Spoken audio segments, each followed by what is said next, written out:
A warm good evening to all. May I request our President and Chairman to escort the speaker and panelists to the dais.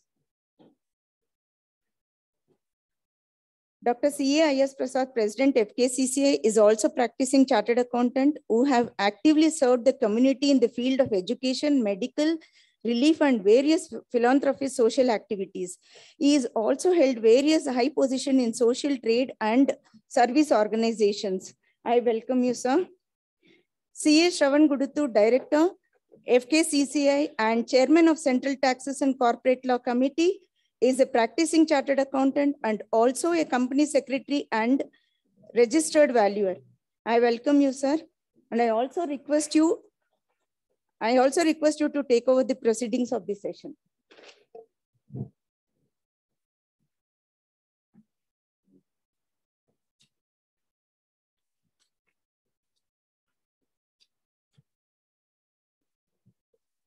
A very good evening, ladies and gentlemen. Welcome to this session hosted by FKCCI jointly with the Institute of Company Secretaries of India, Bangalore branch, on the topic effective management of funds and ways of compensating investors of the companies.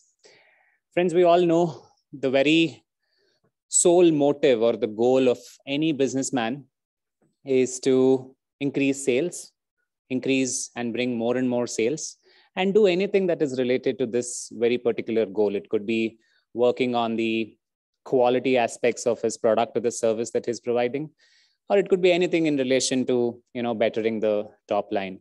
While he is treading this entrepreneurial journey, there is more than one challenge and there's more than one question that he'll have to face in his day-to-day life. It could be in relation to operations, it could be in relation to, finance, or it could be even marketing for that matter. So the sole purpose of this particular session today is to kind of demystify these kind of questions that the entrepreneurs have day in and day out. And our president, CA Dr. I.S. Prasad, pushed our team to do something for the benefit of the MSMEs, and that's how this session has kind of taken shape. Our president, C.A.I.S. Prasad, along with our co-chairman of the committee, Vijay Sajjan, a practicing company secretary, have helped us in putting together this particular session. I also welcome, apart from the hosts, I also welcome all the speakers present here today to this session. A round of applause, ladies and gentlemen, to all of them present here. May I now request C.A.I.S. Prasad to kindly present his presidential address.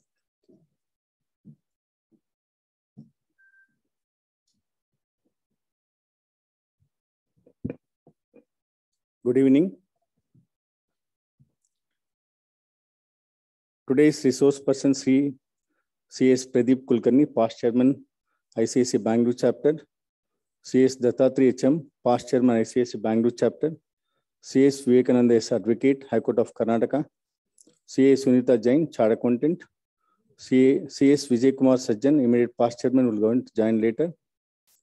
My most dynamic, young and unassuming, the chairman, the past chairman of Bangalore branch, presently the director of FKCC, and also the chairman of all the three committees, Central Taxes, Corporate Laws, and Economic Affairs. And all the participants from company secretary and participants for FKCCI. Today's topic, I think, is very matter of concern for all of us and for the industry. I'm sure that the panelists will enlighten enrichment of the knowledge, the effective management of funds, and ways of compensating investors of companies. But as president of FKCCI, I would like to draw the attention and also cover the topics of how the economic situation been happening in the country. When we presently at 2.87 trillion economy, when the Prime Minister has vision to achieve 5 trillion economy, and the Companies Act also been undergone a lot of amendments, and what Prime Finance Minister been addressed to all the stakeholders, the corporates, and again the citizens. She said that she's removed more than 28,000 sections with decriminalizations and penal provisions. I request, apart from you talk about being the helm of affairs of all the company secretary practicing. If at all, if the investment has to come to India, and if the economy has to grow to 5 trillion economy, we the professionals not only advising the clients how to comply with the law, but also equally responsible to bring to our knowledge of Prime Minister of India and again the Finance Minister, where all the sections were all being cumbersome. It's after all the trust the government of India has to repose on that. What we are here as a professional, again as the president of FKCCA from all the corners, the trust of government of India, though they want to do the ease of doing business, the bureaucracy or the ROC or other things be not coming forward like a taxpayers friendly with the corporates. And you have to give me, because as a professional, you cannot take up with the government, you cannot take up with the corporate affairs minister, but I can assure you, being a professional president of FKCCA, I can always take the views from all the professionals here and represent before the policy makers and see that what benefit we can come. Coming to the today's topic is very important, where you've seen the funding pattern. I don't want to take much about, the angel investors, sweat equity, or even IPO, or the private equity, and the regulation bringing the definition for relatives and how the company can take the loans, whether they can take the loan from the directors or relatives, what the declaration comes, including the income tax. I think Sunita has to cover. Today is the responsibility of the even auditors to certify the correctness or the credit worthiness of the loanees. Is it possible? How can we sit and when we do audit, we have to believe the clients, where we stand, how the government can fix the unusual and impracticable responsibilities on the professionals. Forget about only the complaints by the corporates. If there is impedency, if there is going to be impediment and also it's going to be problematic for all the professionals, I as a professional, as a president of FKCCA in a dual role, I can also represent to see that how the profession can take. Today, you've seen the lot of responsibilities. You've seen the GST, so many things. And corporate really, I'm telling you, the way of the number of provisions undergone change. It's a time to repeal the 2013 Act and come out with the new Act. So my suggestion to the learners, panelists and everything, why the funds have been required for corporates, though you've seen that the ways and means of raising capital you should talk about. Again, the panel discussion also can talk about the compensating investors of companies. I think if you go to SEBI, they talk about the investment like for minority stakeholders, for IPO, or if there is any technical glitches and everything. But what I've seen, if you go for the insolvency and bankruptcy code and everything, when we go before them, what is the guarantee of getting the investments? You take the example of the recent LVB merger with DBS Bank. Shocking, the Tier 2 bonds also have been forfeited. Forget about the equity. Where we stand and awareness for the investors, because they go for Tier 2 bonds thinking that they're going to get higher rate of interest. As a professional, not only just advising the clients how to raise the funds, it's also equally responsible for the nation of this, the entire citizens. You have seen the Sensex been increasing and the European crisis and everything. The awareness and continues to disseminate the knowledge. I request all the professionals, the intellectuals sitting here as a panelist, along with our chairman, to come out with a complete day-to-day or weekly ones, what the awareness for the investors, and especially you have seen that including the cryptocurrency, been shocking when they invited me to have discussion. 9% of the population have been invested in cryptocurrency. Is it legal just by paying taxes, or is it illegal? What is the fate if they say that by collecting the taxes, they make it illegal? So I want, apart from the compensating investors of company and management of funds, this panel discussion ultimately conclude with a summation. What you want for FKCCA president, we can directly have a connect to finance minister to address the ease of doing business and address again how to protect the funds of the investors, especially the common investors. And this citizen nation can grow only if all the professionals come forward to explain to the government in policy making than policy adopting. In GST, you've seen so many notifications come. We need to, along with the industry body tie-up, and very happy that to inform you that FKCCA, along with your Institute of Company Secretary, have signed MOU. Whenever we conduct joint programs, you are entitled for CPA credit. So make use of the infrastructure, make use of the professions of FKCCA, and see that during the tenure of next 5 months, if you can come out with any one SME listing in Karnataka. So I do not like to go into the technical. I'm here to learn something from the panelists. By the time we understand the law undergoes changes. So I want this session especially to empower and also enlighten and also suggest the FKCCA to take up the matters before the Corporate Affairs Minister. With this, I extend warm welcome to all the panelists, and especially my Shravan Gaduturi's chairman is working very hard, and all the participants. Please make use of the deliberation to enrich your knowledge. Thank you.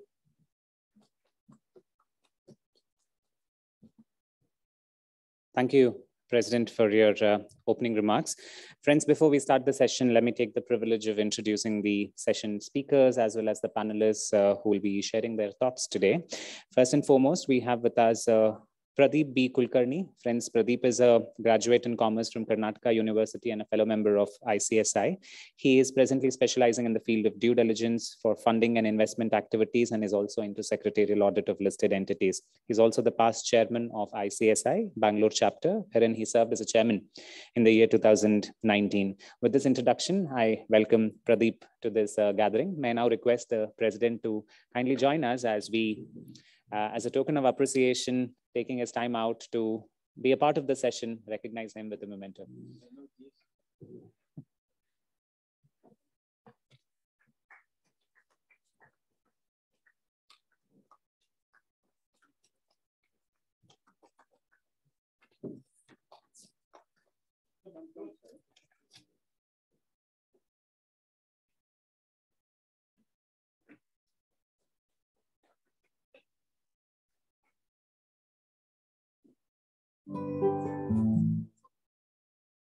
Next, we have one of the panelists, CS Dattatri HM.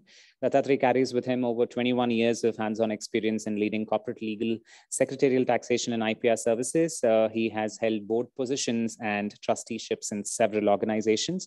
He has also served as the chairman of the Bangalore chapter of ICSI. With this introduction, I welcome Dattatri to the audience.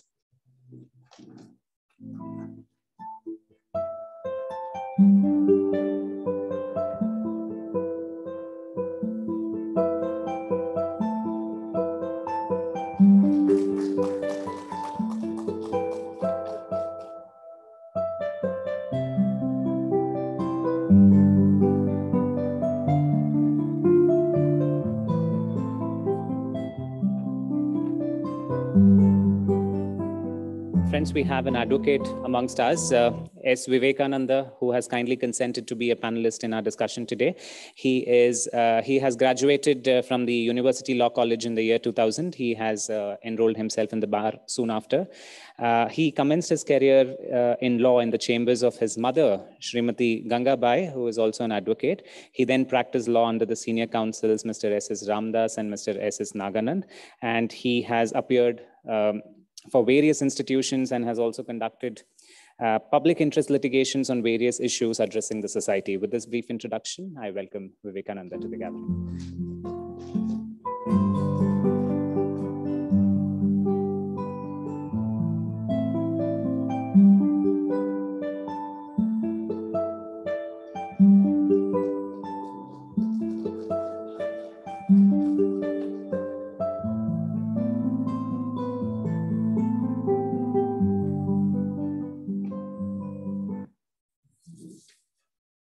Friends, we have with us CA Sunita Jain, yet another panelist who has completed her articles in the year 2011, and she has also served as a partner of Mrs. KG Acharya & Co.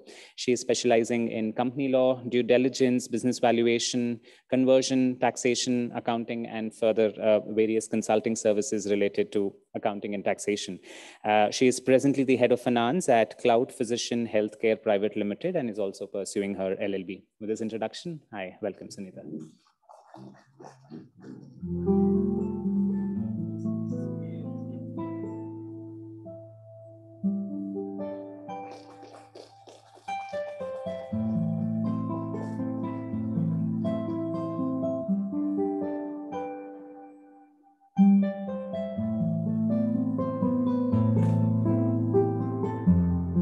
Friends, finally, this wouldn't have been possible without the constant support of Mr. Vijay Sajjan. He doesn't need any introduction. He has been assisting FKCCI in all its corporate law activities. Round of applause to Vijay Sajjan, and I request the president to honor all his efforts.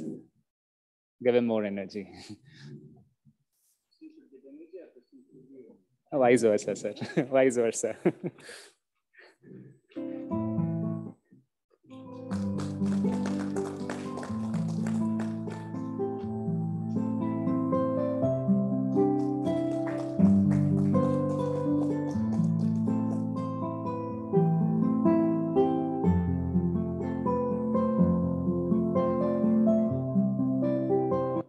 Friends, we shall now start the very first session. Like I mentioned, the first session is going to be a brief discussion on all the right things that one needs to do when it comes to management of funds and, the financial discipline, what goes in, what goes out of the company, how you need to monitor and things like that. And immediately after that, we will be starting our panel discussion. For sharing his thoughts in the first session, I request CS Pradeep Kulkarni, sir, to kindly come forward.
Respected Dr. CAIS Prasad sir, President FKCCI,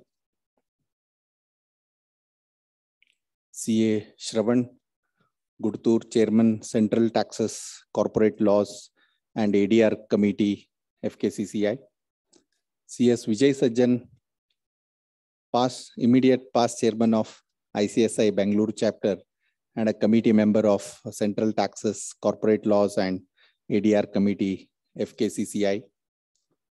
CS Dattatri sir, past Chairman, Bangalore Chapter.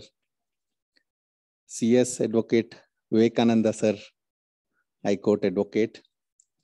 CA Sunita Jain, Chartered Accountant, CMA, and a CS. Now she is going to doing law. CS Tyagarajan sir, Senior Company Secretary. CS Jyotika Madam, esteemed members of FKCCI and ICSI Bengaluru Chapter. A very good evening to one and all, and I welcome you all for today's panel discussion on effective management of funds and ways of compensating the investors.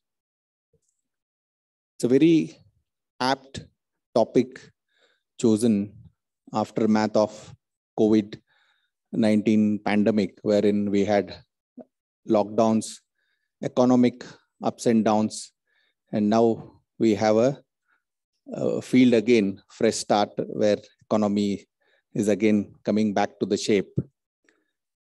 But for any business entity, it's not only important to have the funds in hand, but also effectively managing the funds to create some value in the system, and compensating investor is foremost important for any business fraternity. Means investors are always interested in return on investment. With this backdrop, today we are going to discuss on this topic, effective interactive meeting on effective management of funds and the ways of compensating investors.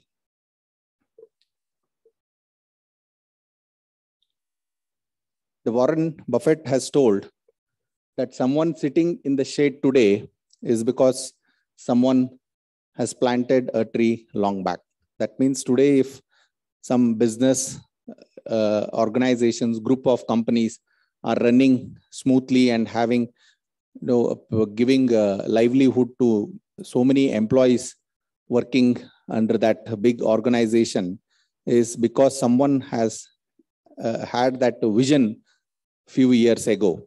And it's not only the starting of any enterprise, it's also to expand the business operations effectively, more efficiently by using, by putting the funds in a appropriate time and appropriate way. Let us move on to the basics of financial management. Any starting of and ending of business, there is a money, that is funds. Effective management of funds is the mantra for becoming a unicorn in the business. So there are a couple of points which are important for sustainable development of business organizations in the present dynamic global environment.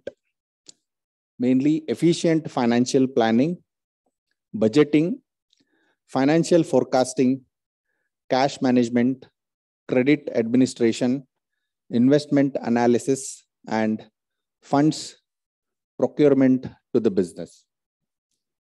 It's very important to use effectively the funds and put in the company very economically, because gone are those days wherein no investor used to invest and come once in a year and for attending AGM, and they used to ask only where is our dividend. Nowadays, so many organizations are there, proxy advisory services are there. Even a very small intimation which is going to the stock exchanges, they are doing analysis and educating the investors. What is the definition? Definition is exactly the topic what we have chosen today. The financial management is the operational activity of a business that is responsible for obtaining and effectively utilizing the funds necessary for efficient operations. I'm just giving the border to the topic because we are going to have add more stuff in the panel discussion. So I'm just touching the borderline of the effective management of funds. So now broadly, financial management is divided into three categories. First is raising the funds, then creating the value for that funds in the business, that is enhancing the profitability and increasing the value of the assets. And finally, the ways of compensating the investors. So these are the broadly three elements of financial management. So just touching upon the COVID scenario, now the third wave is well behind us, and with the removal of all the restrictions alongside broadening of vaccination coverage, economic activity is now returning to the speed. Now we have most sectors of the economy are reaching or have exceeded the pre-pandemic levels. So now we have like a fresh start, what we call in the insolvency professional. There is a concept called fresh start. Like similar way, now it is field is open after pandemic. Like so many business ventures are again coming out forward for starting the new ventures. Investors are also coming forward, but effective management and taking the opportunity of this fresh start concept is in our hand. You can see notably the bank rate is gathering pace. Job marketing is also gathering the steam. There is an acceleration in the travel and hospitality sector. The construction and real estate sectors are also have registered a huge pickup. So basically, coming back to the first leg of financial management is fundraising. So typically, the funds can be raised in the form of equity or debt. So debt includes, equity includes convertible instruments. Debt is a debt capital, redeemable capital. So macro level, these are the two capitals available for any enterprises, which is equity and capital. Let's see what is this equity and capital. Equity is, you all know, it's a owner's capital. It's like finally, in case if the promoters wants to liquidate the company, after liquidating all the assets and clearing all the debt, whatever is remaining in the company account, it is belonging to the equity shareholders. So that's equity. How do we raise the equity? There are various means of raising equity for a companies. It could be initial public offering, IPO, FPO, that is follow-on offer, rights issue. We can do private placements, preferential allotment, or QIP. These are all the various means. I'm not getting into the nitty-gritties or provisions. What is the methodology, what forms to be filed with various regulators and all stuff like that, because we are going to more focus on the effective management of funds. So I'm just giving the glance of the topic today. Then what's the debt capital? It's a fund supplied by the lender for a particular period, and he would be getting his interest on that, and his debt will be repaid. He will not get into the equity, and whether equity goes up or comes down, he's not bothered. He'll give you a loan and interest have to be paid by the entrepreneur. So there are different types of debts, long-term, medium-term, and short-term. Depending on the tenor, it is decided. So debt capitals, instruments, various instruments available like bonds, debentures, equipment financing, deposit, including public deposit, commercial paper, intercorporate debt. So now the second leg, that is, first we got to know what are all types of raising funds, equity, debt, and what are all the means of raising funds.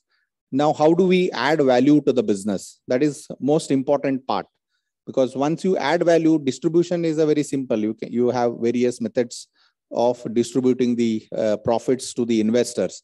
So value creation in any company is a very important thing. It's not only making profits to the company, but also to have proper systems and procedures in a company to look after that every functions, every departments of a company are operating properly, so that you are not losing out any cash flow unnecessarily there. So one side you have to enhance the sales profitability. On the other side, you have to cut short your expenditure and try to minimize the unwanted penalties and interest payments to the company, so that you can enhance the value to the company.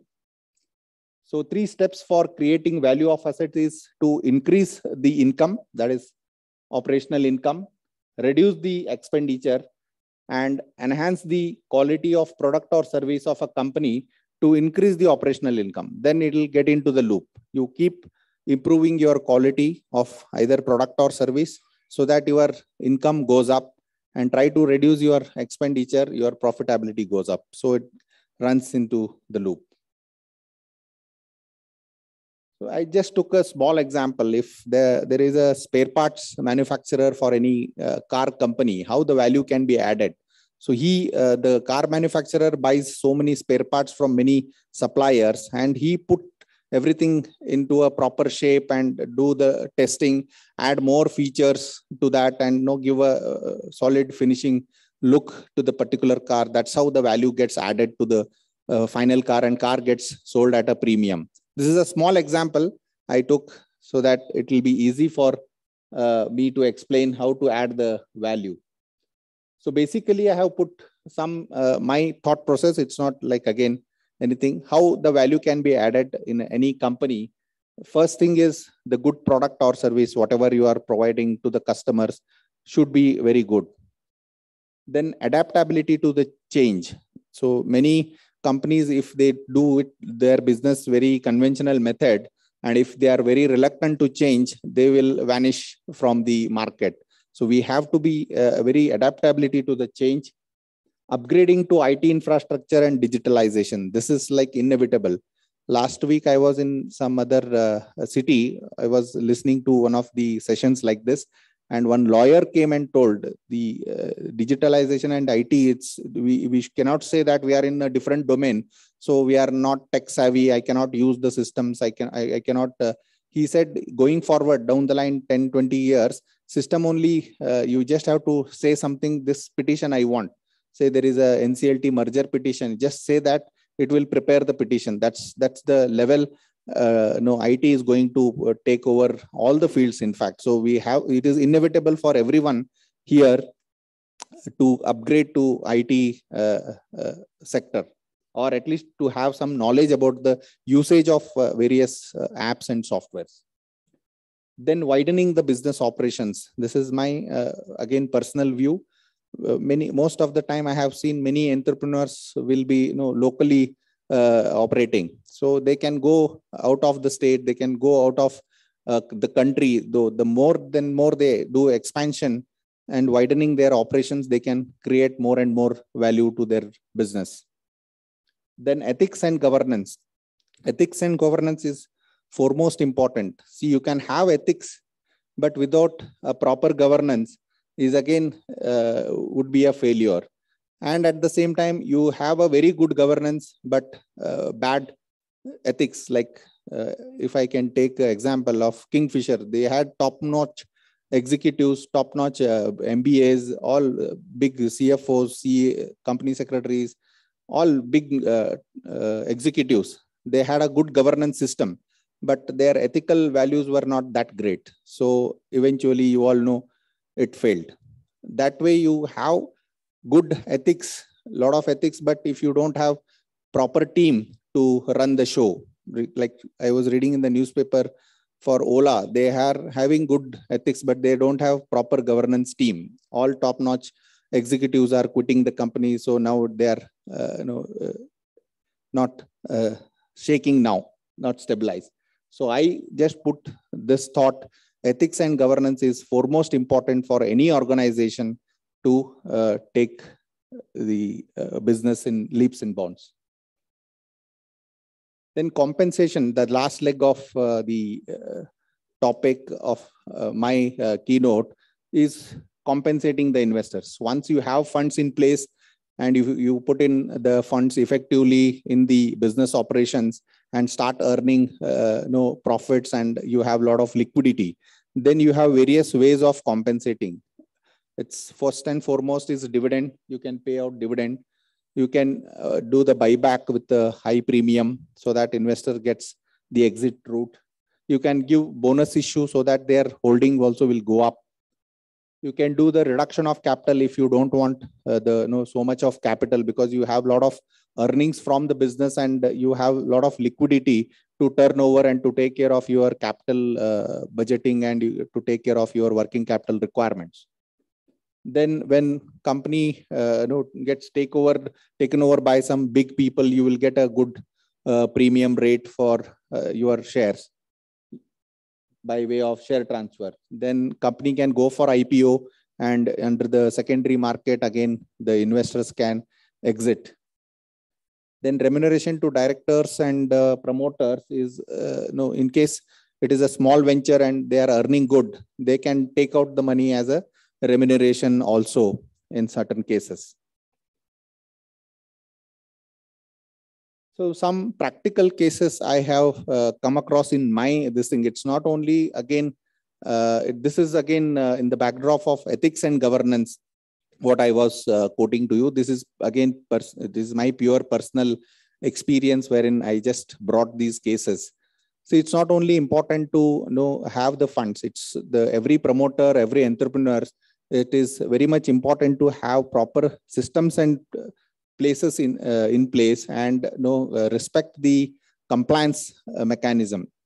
Recently, I have come across all these cases wherein they got funding. Idea is very good. They have a big team. They are in the IT sector.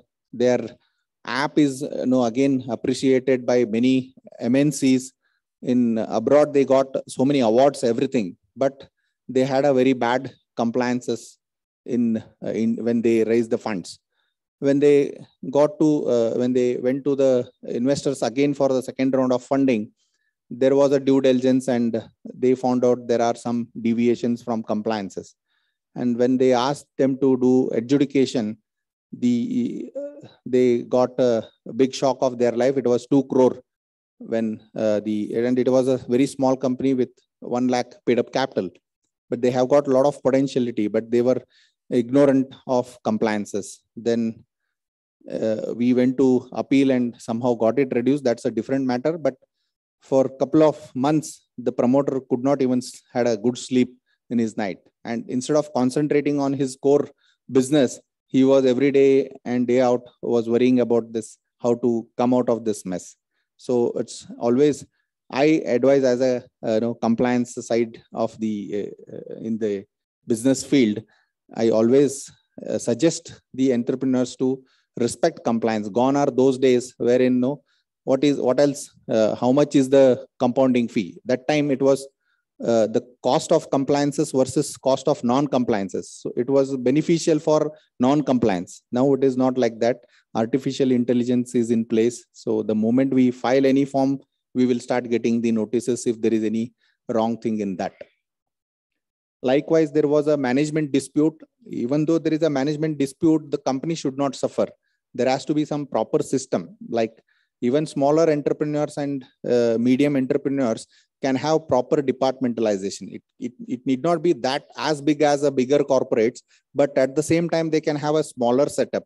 There are people, if you can keep on cribbing that we are not getting a good quality. That is nowadays rotating everywhere, that there is no good quality. Wherever we go, we talk to many entrepreneurs. They say present generation is not as good as we were. We used to work hard.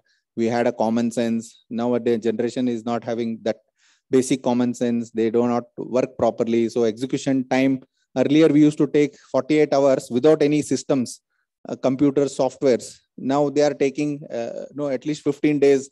Like that I keep hearing. So it's fine. We cannot change them, but we can at the same time train them. There is a lot of scope. They are tech savvies. They can learn systems very fast. But if you train them and take them and build a system, you are taking care of livelihood. So many families will start running from your organization. Your organization will grow. You are also giving employment to many youngsters, and it's all the livelihood is taken care. And eventually our Indian economy will grow. This is my thing. So there was a management dispute. Again, the same thing. Only one accountant they had kept, and he was like CEO till office boy. All the works he only used to do. All the directors used to tell him, you do this job, you do that job. And if he doesn't do the other partner's job, they started fighting. I had told him, you told him some other important job. It was very minor issues. It cropped up into so many big issues, and they eventually delayed all the GST payment, VAT payment. And by the time we took up that case and started cleaning up, first we told them, whatever your problems are there, you keep it aside. Company is a separate entity, and you can't delay the statutory dues payment. So we started cleaning up their balance sheet by closing all the dues, but the interest sometime, which was much more than the normal payment of GST and this thing. So it is unnecessary waste of funds. They could have enjoyed that, or they could have paid us as our professional fee. It didn't happen. And likewise, delay in filing charge. One of the case, the charge filing form, it takes only 600 rupees for any type of authorized capital company if they file on time. They delayed, and the loan amount was huge, and they had to pay 4.8 lakhs just for the delay. So it's again a waste of funds. So I'm just bringing another 3 more sessions, then I will close my initial talk. And in one of the company, they wanted a working capital loan to run the day-to-day remuneration and all that. They went to the bank, and with the due regards to the banker, they want to sell their products. He asked him, I want a loan. They said, okay, you take the loan. They mortgaged all their property, everything. They gave the loan. And I saw that I only registered the charge. I also didn't know. Initially, somewhere in April, May, starting of the financial year, they took a loan. And when the 31st March, when I got the balance sheet, the amount is still lying in the bank. And I asked why you took this loan. They said, no, it is required for future expansion. When you really go for expansion, you take it. Or if you want day-to-day working capital, you go for a working capital loan, so that whatever you consume, you have to pay that much interest. Here, the interest is accumulating without putting that funds, whatever is taken, to the appropriate case. They had just left it in the bank. And in another case, they raised money for certain things and they put it in the mutual funds. So there has to be some proper planning in the companies, so that you get a lot of funds nowadays, but using it effectively, it is most important. So I just got this idea. Don't take a term loan if you are requiring the working capital loan. Then delay in filing of certain records like cost record, cost audit report, AGM. I just took it as an example. And unnecessarily we'll have to compound and pay huge penalties. So with this small keynote of mine, I now leave the forum for panel discussion for further deliberations with a small fun. So thank you very much for providing me this opportunity. I thank FKCCI.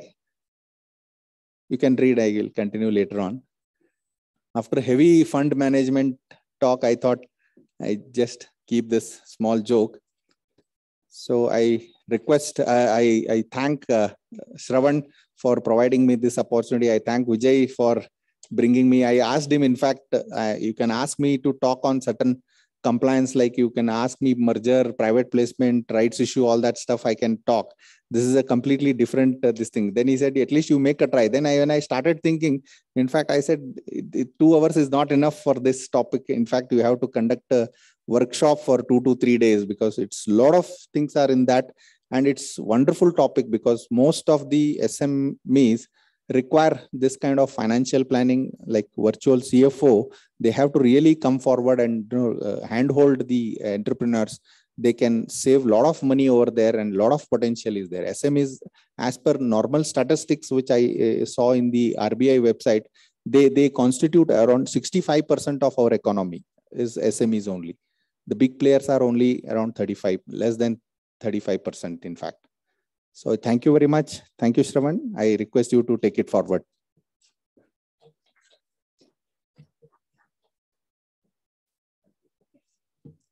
Thank you, Pradeep, for a crisp yet detailed session. A round of applause, ladies and gentlemen, once again to Pradeep for kind of setting the tone for the panel discussion that will follow now. May I request the speakers, the panelists for the day, Vivekananda sir, Dattatreya sir, and Sunita madam to kindly join us.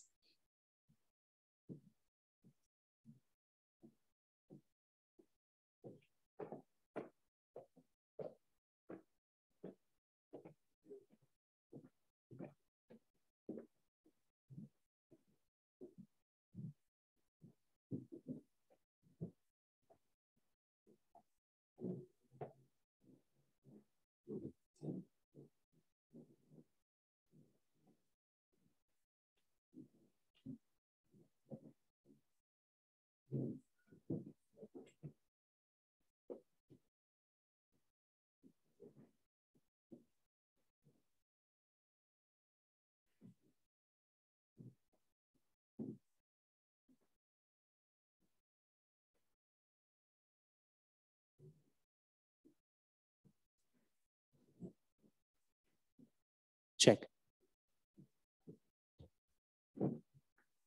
Friends, let me set the tone for this panel discussion. It's not exactly a panel discussion. This is more lively, which we are trying to make on the advice of the panelists over here. Let me set the context. There is a firm run by professionals, which is called as Alpha Advisors. It has 4 partners. It has 2 company secretaries, Mr. Dattatri and Mr. Pradeep. It has 1 advocate, Mr. Vivekananda, and it has 1 chartered accountant, Ms. Sunita. Let me tell you about myself. I have approached Alpha Advisors for suggestions on various questions that I, as an entrepreneur, have in my day-to-day life. I am Shravan. I'm a serial entrepreneur. I have promoted a couple of companies. A couple of them are matured companies. A couple of them are startups. A couple of them have been founded by myself along with my wife as a promoter. There are a couple more companies that I have started along with my friends who are strategic partners with me on the business. So now I am in the office of Alpha Advisors, and let's see how the conversation goes, right? So I've already been introduced to all the speakers. Actually, thanks to them that within a short notice, all of them are in the same room so that I can ask my questions to whoever the person is. So my first question goes to Mr. Dattatri. Dattatri sir, I have actually started a company just 6 months back. It's a startup in your language. So I have bought in the basic capital of 1 lakh rupees. That is me and my wife, we have bought this capital. Now my business is doing really well and there is a requirement for capital. I have Googled and I see that equity is an option where I have to bring my own funds. I have also Googled and found that loan is a costly source of funding. And there are investors who are interested in my business. There are multiple things out there, Dattatri sir. I am confused. What are the sources of funds for me? I am already 6 months into business. What do you think I should do? Hi, Sharon. Welcome to Alpha. You have named our consulting firm. Okay. Being a startup, you need to consider 2 kinds of cost of funding. My colleague Pradeep has made a list of avenues of funding. Out of that, if you have observed, there are 2 kinds of costs. One, the outflow in terms of interest, dividends, etc. Okay, that is one kind of cost. There is another cost of compliances, right? Being a startup, you need to consider both carefully. Equity doesn't look like it costs anything in the beginning, but it is the costliest source of fund. Debt, it looks like it is costly in the beginning because there is a commitment of interest, but over a period of time, in the long term, it is the cheapest source of fund. Looks a little confusing, right? Definitely confusing, sir. Yeah. So you're suggesting that depending upon the cost of capital, I'll have to really take this decision. Now, if I have to advise based on your requirement, because normally what happens when we provide any kind of solution or suggestions or whatever, it will be for a particular circumstance. I request everyone to note this. We generalize certain things while providing advices and suggestions, and based on the general assumptions, we provide the suggestions and advices. But you have to add 1 asterisk and 1 line there, unless the circumstances are different. Okay, so we will not repeat it, but you can add it whenever we say you can do this or you cannot do this, you can do like this, you have to follow this or follow that. Just add, unless situation is different, circumstances are different. Okay, so even when it comes to company law matters or income tax matters for that matter, one particular solution is not there for every kind of requirement, right? So please consider that, keep in mind. So whatever our conversation happens here, have that rider in mind. Okay, fine. Thank you, sir. Moving further, I mentioned to you that there are two costs. One is cost of short-term cost and long-term cost. For a startup like yours, I suggest equity, not debt, because the cost of equity will be bigger in the long term, but you cannot afford a short-term burden by taking debt, because you are yet to see your earnings, right? So once you start earning, you can take the burden of interest or servicing the debt, the cost of servicing the debt, that you can take up. Till then, you go for equity, that helps you. Sure, sir. Thank you. So since you mentioned certain legal aspects like terms and conditions, and there is no clear-cut one solution for every kind of organization, and I take your advice that I have to go for the equity approach, and I have to look for some investors. I was, Mr. Vivekananda, I was reading this. There are some jargons called as SHA. I don't know what it stands for. So now that I have made up my mind to go for equity funding, of course, there are chances that I might I might partner with an unknown person. I don't know how the partnership turns out in the future. He will be joining me as a shareholder, as a part of the equity structure that Atri suggested. So what is this SHA? Is it so important when it comes to equity funding for a company between the shareholders? And what, according to you, are the top 3 important reasons why the shareholder should have a SHA? Yeah, Mr. Shravan. Now, in fact, I must tell you, let's put the terms in perspective. You are the promoter. Now you have certain people coming who want to invest. So there are investors coming in. So documentation, I must say, documentation becomes the most important thing when it comes to any relationship, especially a legal relationship. So here you are having the investors coming. They're just not lending, money without any expectation. They're not. I'm sorry, and I shouldn't be using the word lending. They're not pitching in the money without any expectation. They're coming with the money with an intention to take return on investments. Now, to ensure that the understanding is actually clear, you actually bring down a share. You enter into a shareholders agreement, wherein you capture the aspects relating to the internal affairs, internal management. Probably you were asking me about the 3 important clauses. Now, the shareholders agreement, probably I would say, is an agreement in this case between the promoters and the investors. You would actually bring in clauses with respect to management of the company. What sort of decisions need to be taken with the approval mandatorily of the investors, no restrictive, decision making. Now, probably the investor would want to have veto rights. So these are some of the aspects relating to management. Probably he would want to have his persons on the board.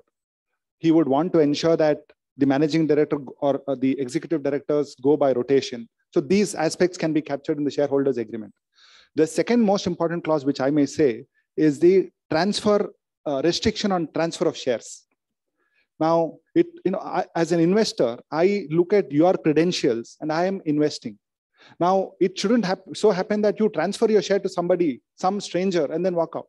So I have to bring in restrictions for your exit or for transfer of shares. And I must also bring in conditions for dilutions. In fact, there must be clauses for anti-dilution. I should not allow easy dilution. You shouldn't get an investor tomorrow at my back and push me aside. So I should have clauses for anti-dilution.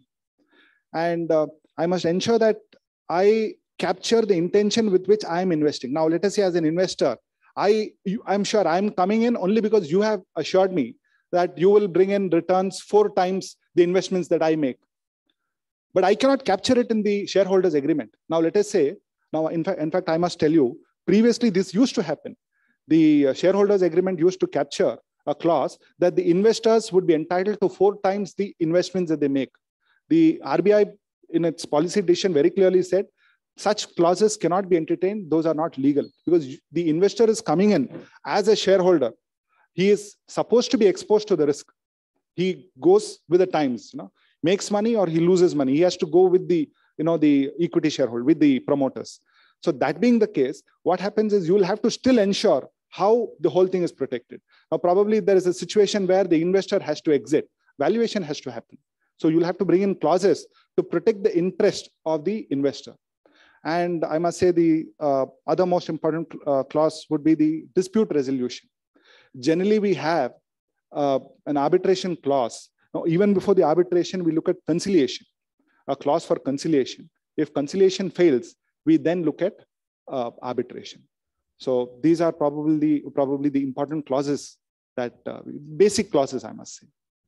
Thank you, Vivekananda. All this while I was thinking, what is this SHA and all? You have kind of explained in a very detailed manner. And now I understand that for the very own self-interest of the shareholders, it is necessary that you enter into a SHA and spell out all the clauses. Yes, like that. You heard him saying that there used to be a clause in the SHA saying that investors have to get 4x and all. 4x is quite reasonable. These days, they expect 10x. At least 10x we should get back. That's why I said equity is costliest source of fund. And the kind of pressure they put on the people who are actually into the business, our promoters, is really, really heavy. And these guys will not be able to do business under their pressure. So we have to choose right investors when we are running a company. So you are running a company, when you are choosing equity investors, choose wisely. Sure, sir. Maybe I'll again come back to Alpha Advisors to help. There's one point that I would want to add. In fact, you were asking the importance of shareholders agreement. I must say, most of the disputes between shareholders and investors happen because of shoddy agreement, or agreement not being in place, or it not being incorporated in the articles of association. Sure, sir.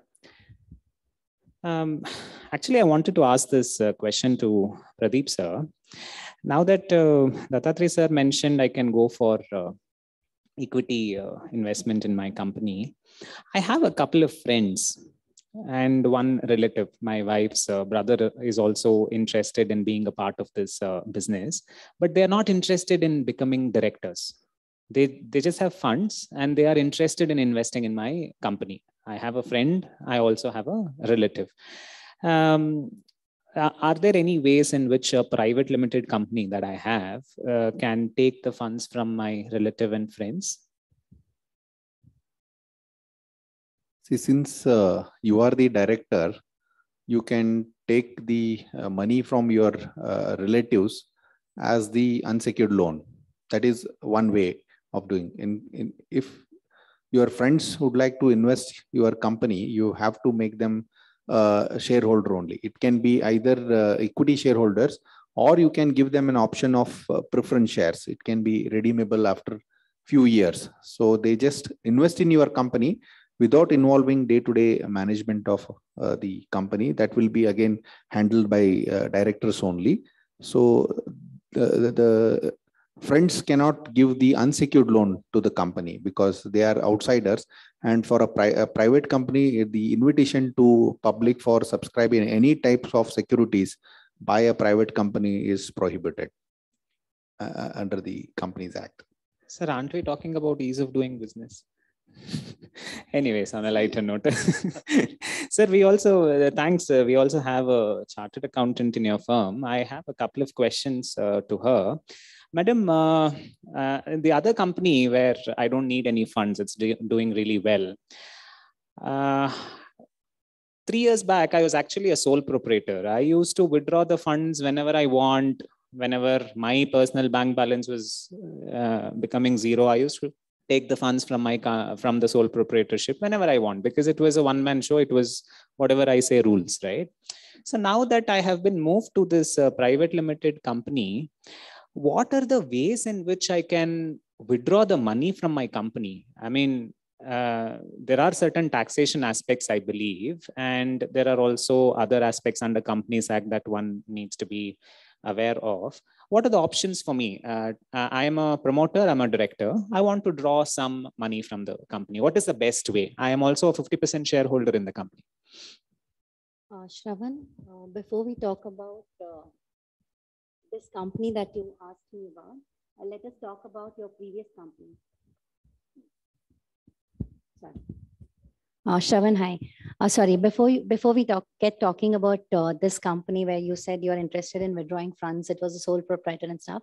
Let's talk about a previous startup. I just have a few points to add, apart from my senior partners who already put in some points.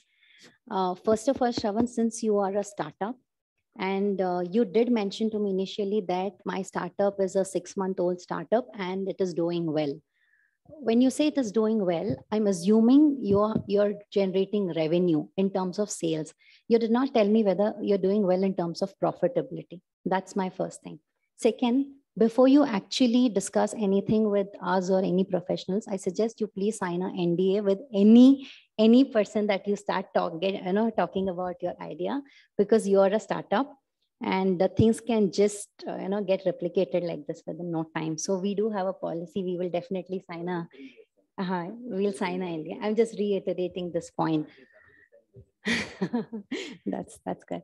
And yes, since Sir was mentioning about debt being the costliest, source of equity being the costliest source of fund, I totally agree with him. But at this point in time, you will have to really take a decision on whether you need debt or equity, whether it is a short-term requirement or a long-term requirement, whether you are able to repay this, money or you're not able to repay this money, whether are you doing a cash burn now or you are not doing a cash burn now. So keeping all these things in mind, we can discuss about equity. What is very, very common with startups is to actually, allot equity. That is how it is. But yes, it comes with a very big cost. And that is why valuations, that is why SHA and stuff. That was just to add on the previous point. Now we will talk about your question. You said 3 years back, you were running a sole proprietorship concern. A very, very basic thing about a sole proprietorship concern is that it is not a separate legal entity. It is the same PAN. Your PAN, which is printed on your PAN card, is the same PAN which your sole proprietor will have, even if you're calling it as a Alpha Inc. or a Alpha Enterprises or whatever. Most people don't get that in the first place. Most people tend to treat a sole proprietorship differently. Actually, it could be a different entity, but for all legal purposes, it is not a different entity. So when you said, whenever I needed funds, I would just take it from my bank account, from my sole proprietorship company, it was good. But now that you have become a shareholder, you converted your sole proprietorship company to a private limited company, you're a 50% shareholder, you will have to now, there are ways in which you can withdraw this money. So first and foremost, you're putting in your sweat, you're putting in your time. So first and foremost, I would suggest you withdraw remuneration. Of course, we can do the tax planning and stuff. So first and foremost is remuneration. Remuneration is allowed as a deduction in the hands of the company, and it is taxable in your hands as per your income tax slabs. Since you're a private limited company, there is no bar on maximum remuneration that you can take. But of course, it has to be at market rates, because tomorrow income tax authorities will come behind you as to how did you take like 20% of your turnover as remuneration and stuff. So that is one thing that we will have to take care about. Second thing that we can talk about is, maybe a buyback of share and stuff. So these are the things which come with cost. Like, for example, if you were to do a buyback of shares. So first of all, you'll have to get a valuation done.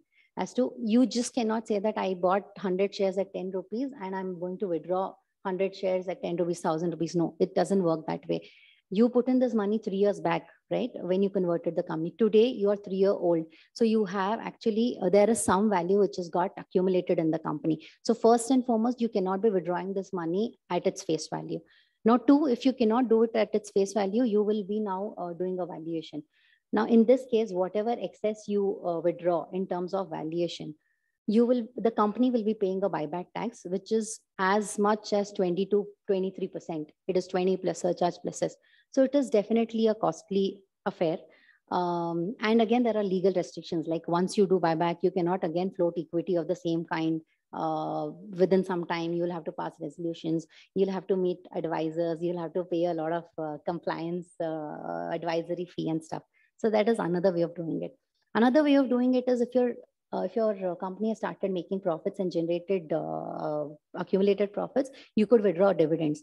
Again, dividends, let me tell you, dividends earlier used to be taxable under the DDT rules. Now that is abolished. So whatever dividends you withdraw will be taxed. The company will not pay any taxes on your dividend. You will have to, as an individual, declare that in your return of income and pay dividends at the slab which is applicable to you. You could be a super rich individual who's paying like approximately 40-45% taxes. So you will be paying, so it's a 2-point taxation. First of all, dividend is not allowed as an expenditure in the hands of the company. 2, when you withdraw that money, you declare, that as your income, you would be paying taxes. So depending on what is the quantum that you want to withdraw, and things like that, we could design. Again, like sir said, my senior partner said, I'll reiterate the point that it's not one size fits all. We will have to look at each financial and then take decisions. So I think that's all I'll have to. We had a client, okay. What he did, I will tell you. We discovered it 1 year later, okay. In 1 year's time, what he did, he was having a current account, overdraft facility from the bank. So he saw that whenever he wants money and draws from overdraft account, he is paying interest. Why should I make bank rich? I am having my money, I will bring it and I will take interest. Okay, bank is charging some 12.5-13%. I will charge less. I will charge 10% to the company. He thought, okay. Then he started bringing money whenever there is a requirement in the company. So once or twice he brought money. He asked his accountant to treat it as his loan. So accountant noted it as loan. Money came in, and then after some time he took it back whenever he wanted. He had some expenses, he took it back. He got 10% immediately. Okay. Then after a couple of times he thought, why only I should get? My tax will grow, personal tax will grow. So let my son also bring. He also has got money. So they are running a business and they are having personal money as well. So son brought the money, son's wife brought the money. And then his wife brought the money. So whoever wants money, they put money there, take 10% interest, whether company requires or doesn't require. So once he understood that he can take interest, he started doing it. At the end of the year, we are seeing a lot of transactions are there. Okay. And there is no reporting at all, zero reporting. Nobody knows. Secretarial, nobody knows. Legal, nobody knows. Money is coming, money is going. Auditors are that. You have brought so many times.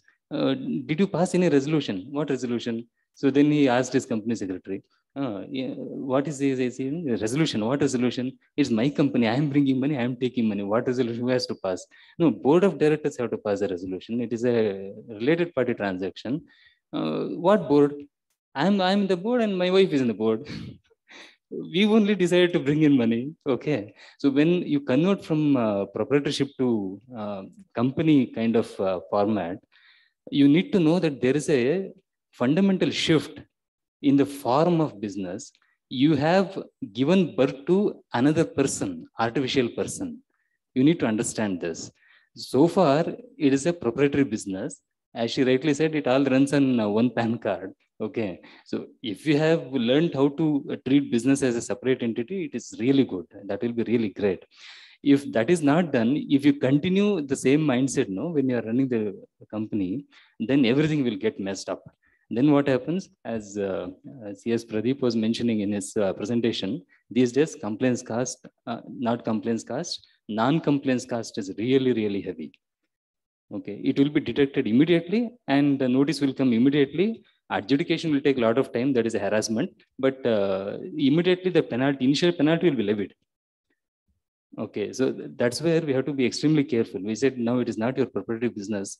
What is the difference? It is company, no? You are taking care of documentation. Why I should bother? I am doing business. I should concentrate on my business. You take care of the documentation. And okay, fine, we take care. You have to tell us before whatever you want to do. This is different scenario. This is a company and it is not a proprietary business. It takes a lot of time. It is it's a shift from one kind of work culture to another kind of work culture. That we need to keep in mind. Sure, sir. Thank you. Shravan, on this note, I have a point to add. This is a real life case. About 5 years back during my practice, there was a client who came up to us saying that, it was a case where he actually converted his sole proprietorship firm to a private limited company. And sadly, he did not get guidance from professionals. So that is where we as professionals actually play a very big role. He converted his sole proprietorship to a company.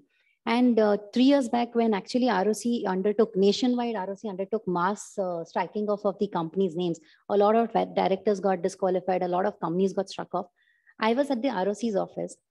2 people come to the ROC's office, like, you sent us a notice, we didn't file the returns. He got his income tax returns. Look, I'm filing my returns every year.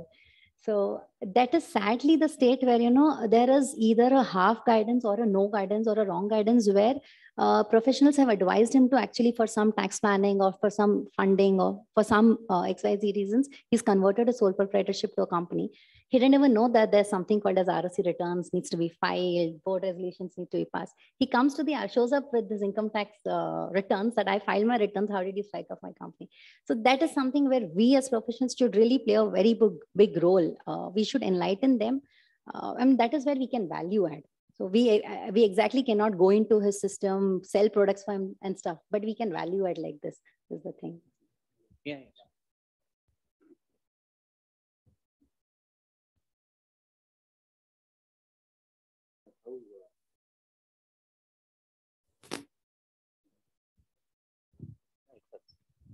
Hello. Yeah.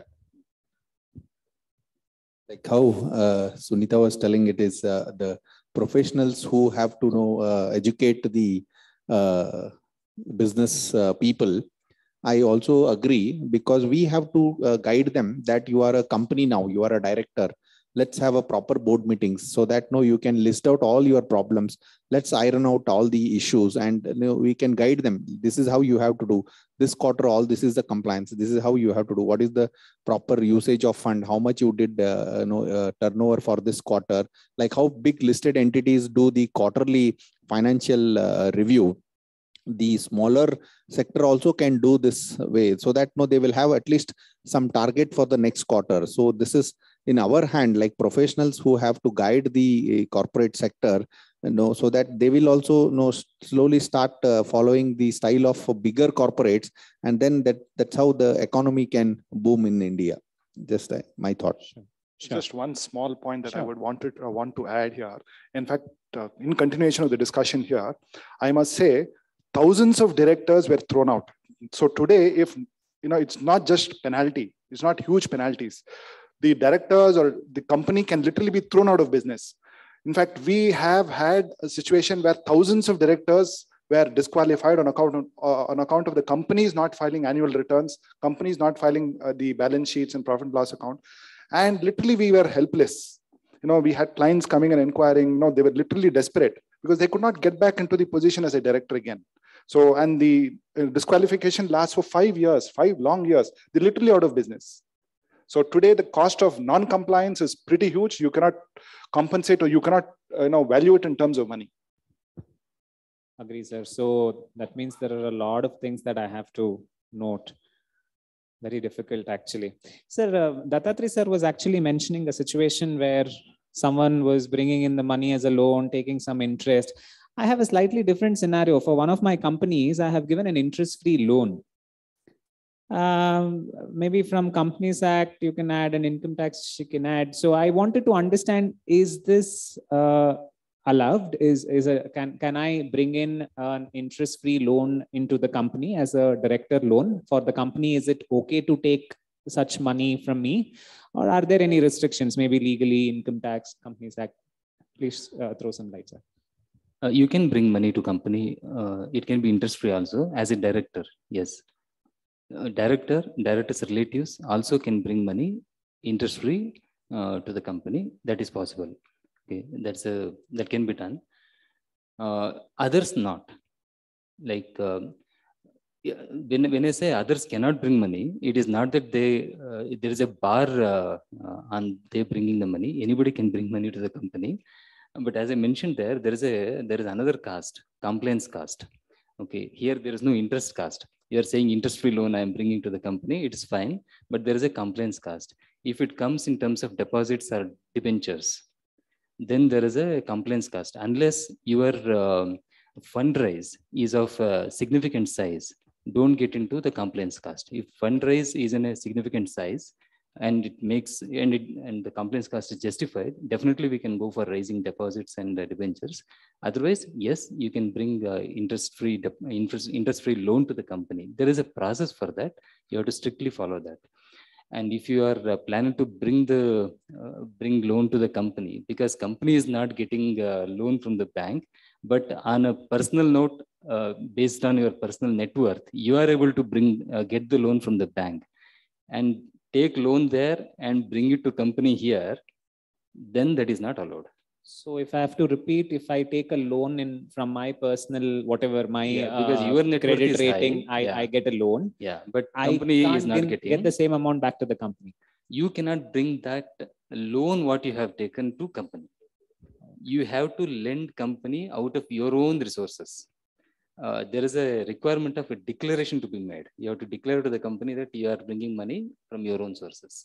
But what if I have taken the loan in another company where I am also the shareholder? Can that company give a loan? Company to company loan is an intercorporate loan. That can be done. Okay. But you cannot take a loan and lend to the company further. Okay, understood. Unless you're going in for a bank funding and bank has asked you to bring in this money by way of margin money or that happens with promoters. With promoters. Yeah. Being a promoter, if you are bringing margin money, it is allowed. Okay. Otherwise, no. Okay. Sunita, is this structure fine? An interest-free structure is fine from the Income Tax Act? There is no problem. There is absolutely no problem from the company's point of view if company is taking loans from directors without paying any interest. In fact, let's talk about a reverse scenario where bank is today ready to fund company for 9% and you as a director are charging 14%. In that scenario, as an auditor, your auditor, when he audits your balance sheet, he will make inquiries into the thing. If there is a CARO reporting applicable to you, he will mention that the loans which the company has availed is prejudicial to the company's interest. Prejudicial because if this loan were to be taken from any bank, they would have ended up paying less. So there is absolutely no problem unless, for some reason, transfer pricing provisions are applicable, and barring those things, there is no problem. So you're saying there's no issue for the company, but what about me? Will in my IT filing, I will not be showing any income because it's interest free. Will the tax authorities ask me that on a notional basis, I have to offer some income? Does that happen that way? No, there is a provision under the Income Tax Act, which is section 56(2)(10), wherein it says that any asset, if you receive for inadequate consideration, or for no consideration, it is going to be taxed. It's like a gift tax. It is a deemed income. But that scenario could apply to a company who's taking loan. But again, it will not apply because interest on loan per se is not an asset which qualifies for 56(2)(10). So there is no problem. It's not like income from house property where you cannot have you will have to offer your income on a deemed to be laid out basis and stuff. So you don't have to be declaring a notional income which you have not earned, at least as far as this thing is concerned, interest on loans is concerned. There is no problem. Sure, thank you. Any legal aspects that we have to watch out for, Vivekananda sir? I don't think, I'm fine. No, I agree with that. Great. Okay. There is so much of restrictions when it comes to cash. We are all going digital right now, right? So I have certain tax paid cash sitting at home. I have paid tax on it, but can I bring the whole cash as a loan into my company? Again, Companies Act, income tax, legal. I have cash, tax paid cash. I want to make a lump sum deposit into the company's account as a loan from the director. What is the amount? It's 1 crore, sir.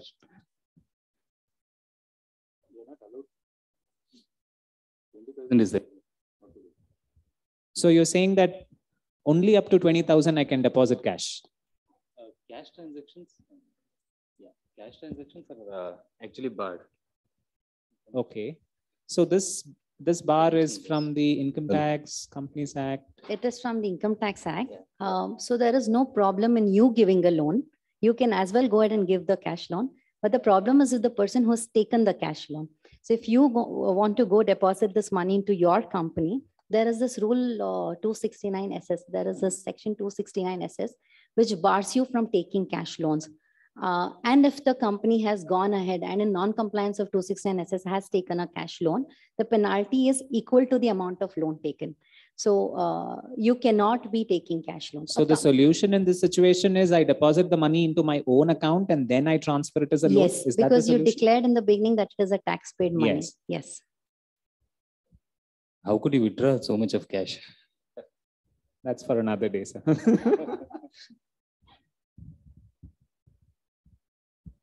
So one of the companies where I had actually given some loan, I am no more a director in that company. As in 2 years back, I was a director. I bought in some money. But in the last 6 months, because of whatever reasons, I have resigned myself as a director. But the loan is still sitting in the company. Whatever restrictions that you mentioned previously, will it apply even in this scenario? No. Under Companies Act, a director and his relative can bring money. Okay, that will not be treated as deposits. It is clearly mentioned that when you are bringing the money, you should be a director. It is not required that you should continue to be a director as long as money remains with the company. No.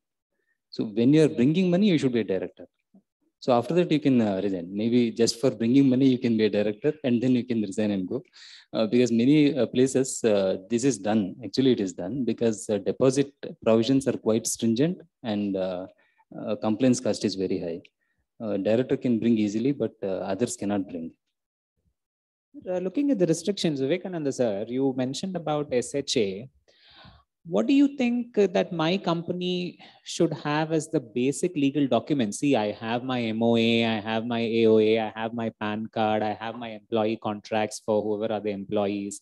So like SHA, which is an important document, but still we in the entrepreneur community are not really aware about it. Are there any other documents which are mandatory for a company to have? Is there anything? See, I must say any transaction, as far as possible, it is better to document. Now, let us say there are regular, sales happening. You have the invoice. Probably you have the terms on the back of the invoice, which brings out the terms. But for which, if there is any other condition or any other term to be captured, it is better to have an understanding. Now, see, most of the problem happens only because we don't have an agreement in place. Now, in fact, I must say, when actually, there is an understanding between parties, and that understanding is not reduced into writing, and if there is a dispute, literally the company goes out of hand. You can't have oral understandings with companies. Probably two individuals, I can go to the court and say, or before the arbitrator, I can say we had oral understanding. I can lead evidence. But what sort of an oral understanding are you going to say happened with a company? It's not possible for me to lead evidence on those lines. And the next aspect that I would want to stress upon is that it is always important to have a perfect agreement. It should be foolproof. Because if you actually look at Evidence Act, or probably even if you look at the principles of evidence, it is a documentation which prevails over oral testimony. So that being the case, it is very much important to have documentation. Could be you're entering into a lease agreement. Could be you're entering into an agreement for purchase of a property with a seller. Better to have all these things in writing. Now, probably there could be a situation where you're not very sure of the terms and conditions. At least enter into a term sheet and say that it is not binding. Tomorrow, let us say if things go wrong, at least you have the term sheet to say that this was our arrangement. Now, you may say it is not legally binding. In spite of it, if there is a litigation, you can still use it and rely on the term sheet.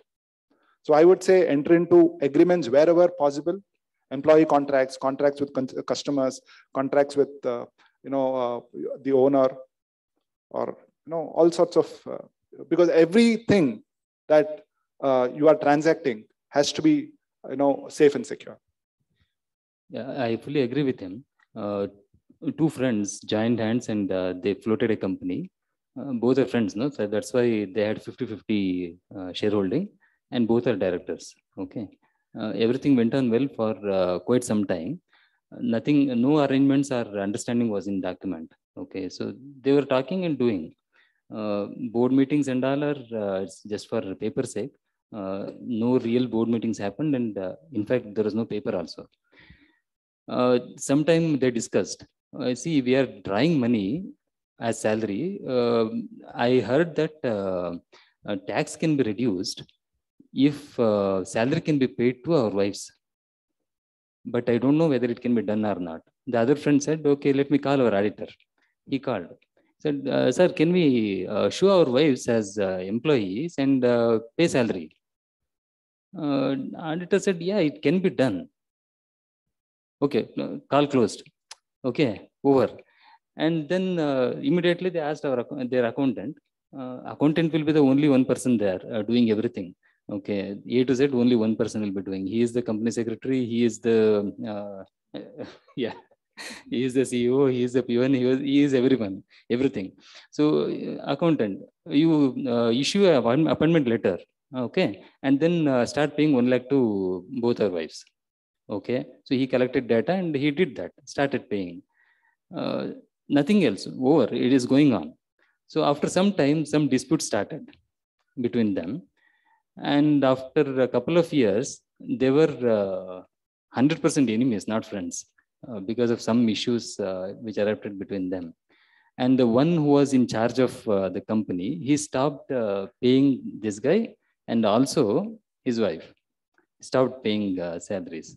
And he continued to take. Now, dispute went into another level. Lot of things came out. You did not do this, you did not do that, that is not right, this is not right. So many things happened. But for none of those obligations, there was no written document or communication available, nothing. So who is saying truth, who is lying, nobody can decide.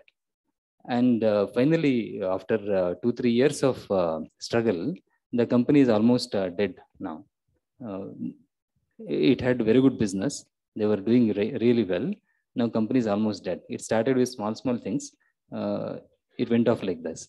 So as he said, when everything is going on fine, we don't feel requirement of having paper for recording our understanding.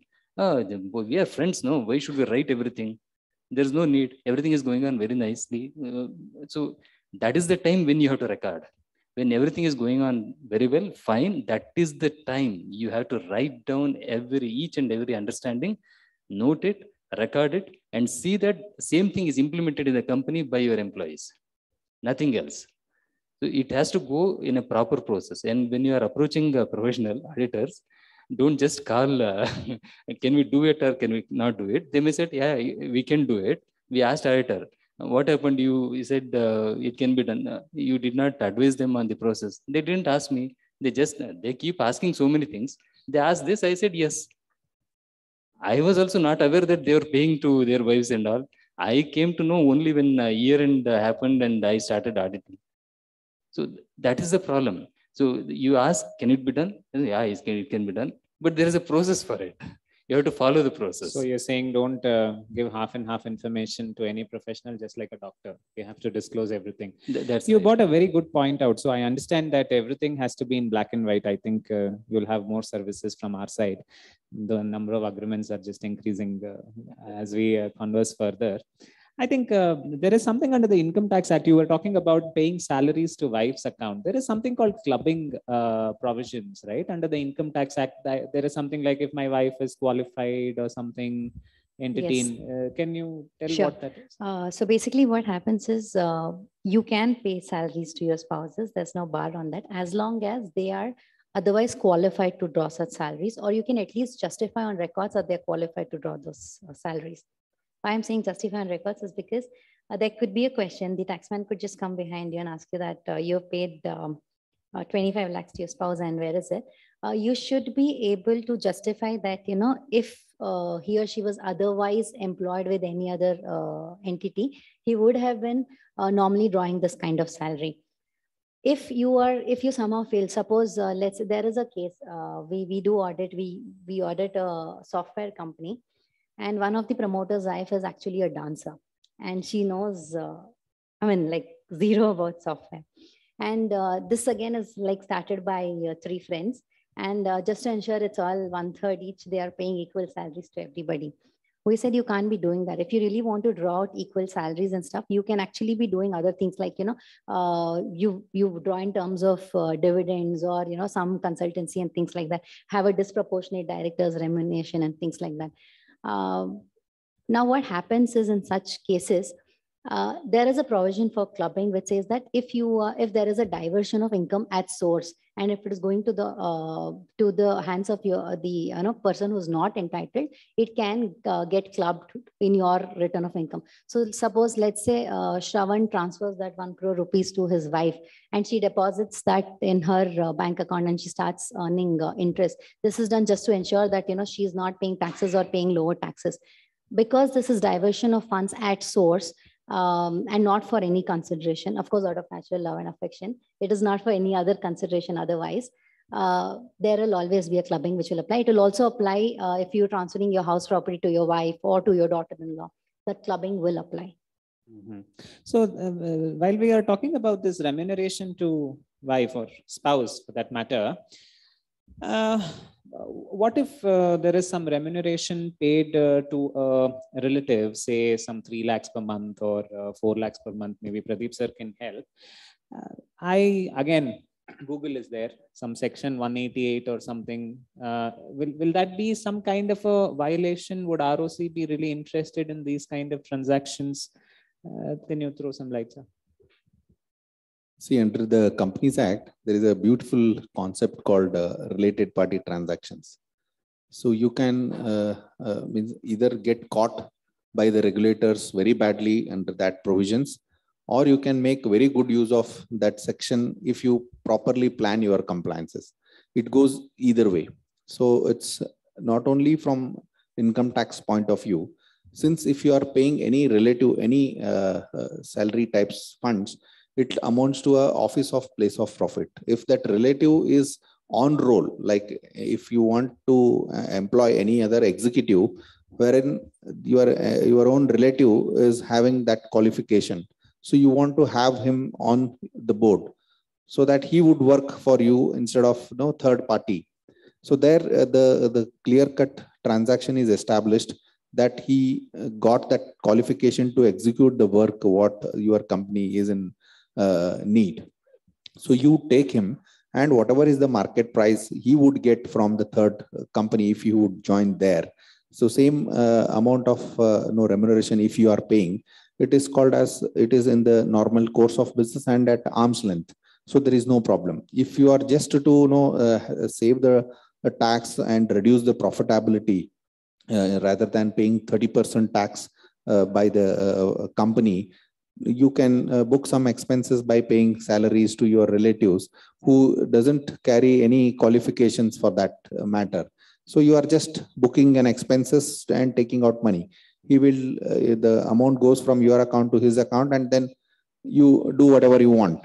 So if that is the case, you have to pass a requisite resolution, because if it is less than 2.5 lakh per month, you can pass a board resolution. If it is beyond that, more than 2.5 lakh, it should be approved by the shareholders, because end of the day, shareholders are the owners of the company. So they should know what all the board is doing. And there are many instances like that, wherein the shareholders have the more control or a decision-making power than the board in the company. That's it. Understood. So I think earlier we were talking about the sources of funding. I'm actually an MSME registered entity. Again, I read about this MSME listing. I read about new age financing, like we have TREDS, like bill discounting, invoice discounting.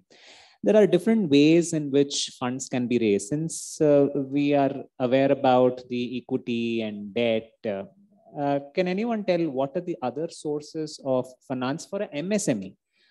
See, we have various schemes by the government, like the CGTMSE, up to 2 crores without collateral, you can take a loan and things like that. And we all know the practical ground realities of them. None of the banks are encouraging these kind of loans. And even as an MSME, when I approached recently, they just shut the door on my face.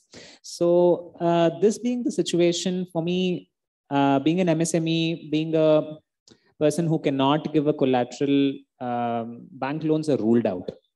So what are the other sources of finance an MSME can have? Anyone can share thoughts. Bank loans are not totally ruled out.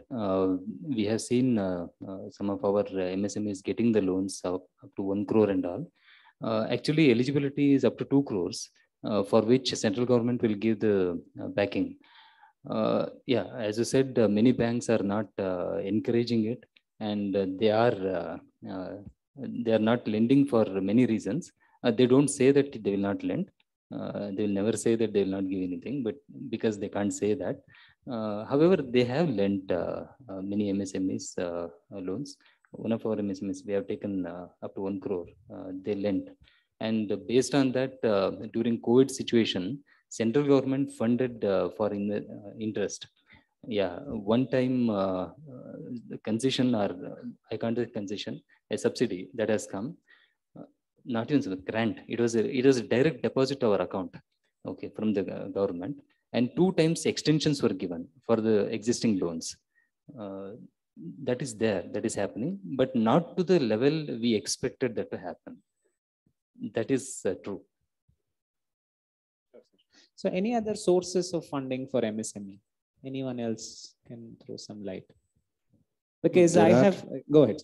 Yeah, under the central government, there are many schemes. In fact, they have opened up separate banks for that, and they have given sufficient funds to IDBI Bank, if I'm not wrong. There is a separate corpus is created for funding the MSMEs with very, very low rate of interest.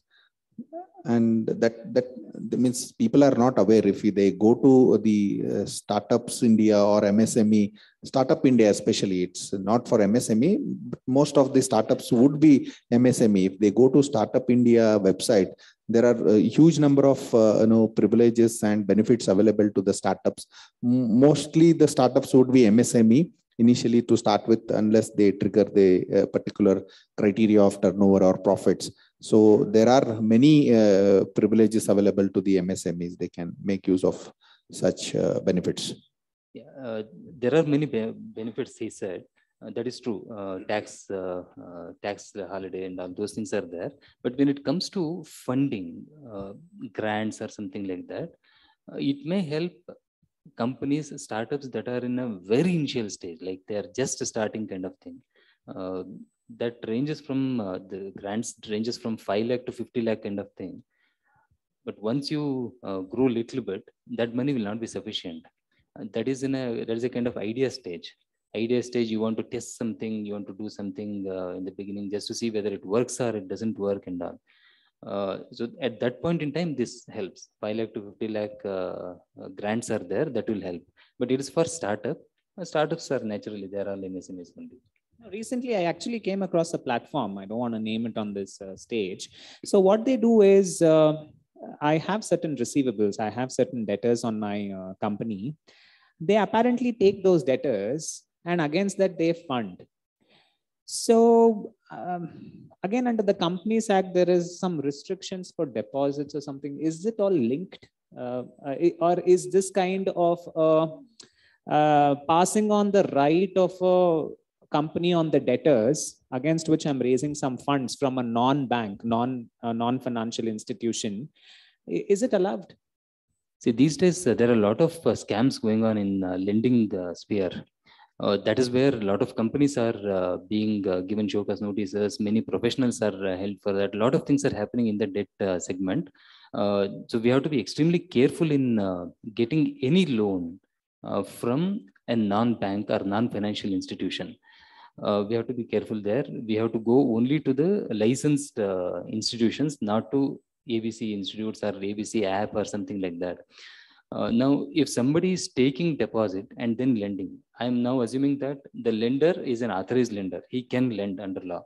Okay. So if I take that scenario, then whatever he lends up from that point in time, our complaints will start. Because how he gets the money, it is none of our business. If he is into lending business and he is lending to our company, we have to do all the compliances for this transaction. But if somebody is exclusively raising funds out there and then only for funding me, then it is not a straight line transaction. So there is something fishy. So this company wants to avoid deposit rules. So it is happening, and lifting of corporate wealth, ABC, everything will come. Okay. So otherwise, if it is a licensed lender, the complaint starts from that point, and we have to do like resolution. Basically, an assignment is done. Yeah. As an assignment agreement is entered into. It is considered as an actionable claim. Okay. And that is assigned. Okay. No, at the same time, there is a concept called e-trades, which is again encouraged by the central government only. They have given it to one of the bigger company, and they have floated a joint venture with Axis Bank. So wherein you can, if you have raised any invoices on your customers, and the payment term could be say 90 days or 45 days, whatever, as per the terms of your agreement, but you need immediately. So you can go and get that bills receivable discounted under the e-trades platform. So you like kind of pledge your receivables, but get the money today itself. If you are getting say around 5 lakh bill after 90 days, so you go and request that e-trades platform. Today only they'll give you say 4.8 lakh. So that 20,000 is their margin money, but you got your 4.8 today itself. And when you receive money, it will go to the e-trades platform. That kind of facility is also available. You can make use of that. Okay. And for certain limits of turnover for bigger companies, it is now mandatory to get registered with such platforms and give that the facility to the SME sector. Okay. Since we are talking about this receivables now, this question is to Vivekananda sir. Say I am a small MSME guy. I've hardly made, if you see my individual average sale to each customer, on an average, each customer sales are around 25,000, 30,000, or maybe maximum 1 lakh rupees. Let's assume a couple of these debtors have defaulted.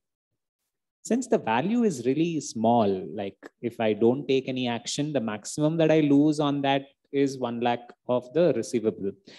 In such a case, I as an entrepreneur, is there any cheap way, a reasonable, not a cheap, but a reasonably priced way to kind of take some action on my customer? Is there something that I as an entrepreneur can look forward to? Yeah, Shravan, it's an important question. Actually, it's a good question. See, basically, we have the MSME Development Act, in the sense MSMED Act, which basically provides measures to protect the interest of MSMEs. I must say micro, small, not medium. What happens is the loans, if not repaid within 45 days, generally the credit period cannot exceed 45 days. If it is not repaid within 45 days, the purchaser or the buyer is supposed to repay it with interest, which can go up to 3 times the bank rate of interest. So that is there. And then going forward now, let us say, the buyer or the purchaser does not pay the money in spite of, all these things. You don't have to rush to the court. You can approach the facilitation board, MSME facilitation board, which would give notice to the buyer, calling upon him, and you can go to your place of business. Now, let us say you have supplied it from Bangalore. You can approach the MSME facilitation board in Bangalore. The customer may be in Delhi. He'll be called to appear here, and mediation would happen. Mediation in the sense a conciliation process would happen.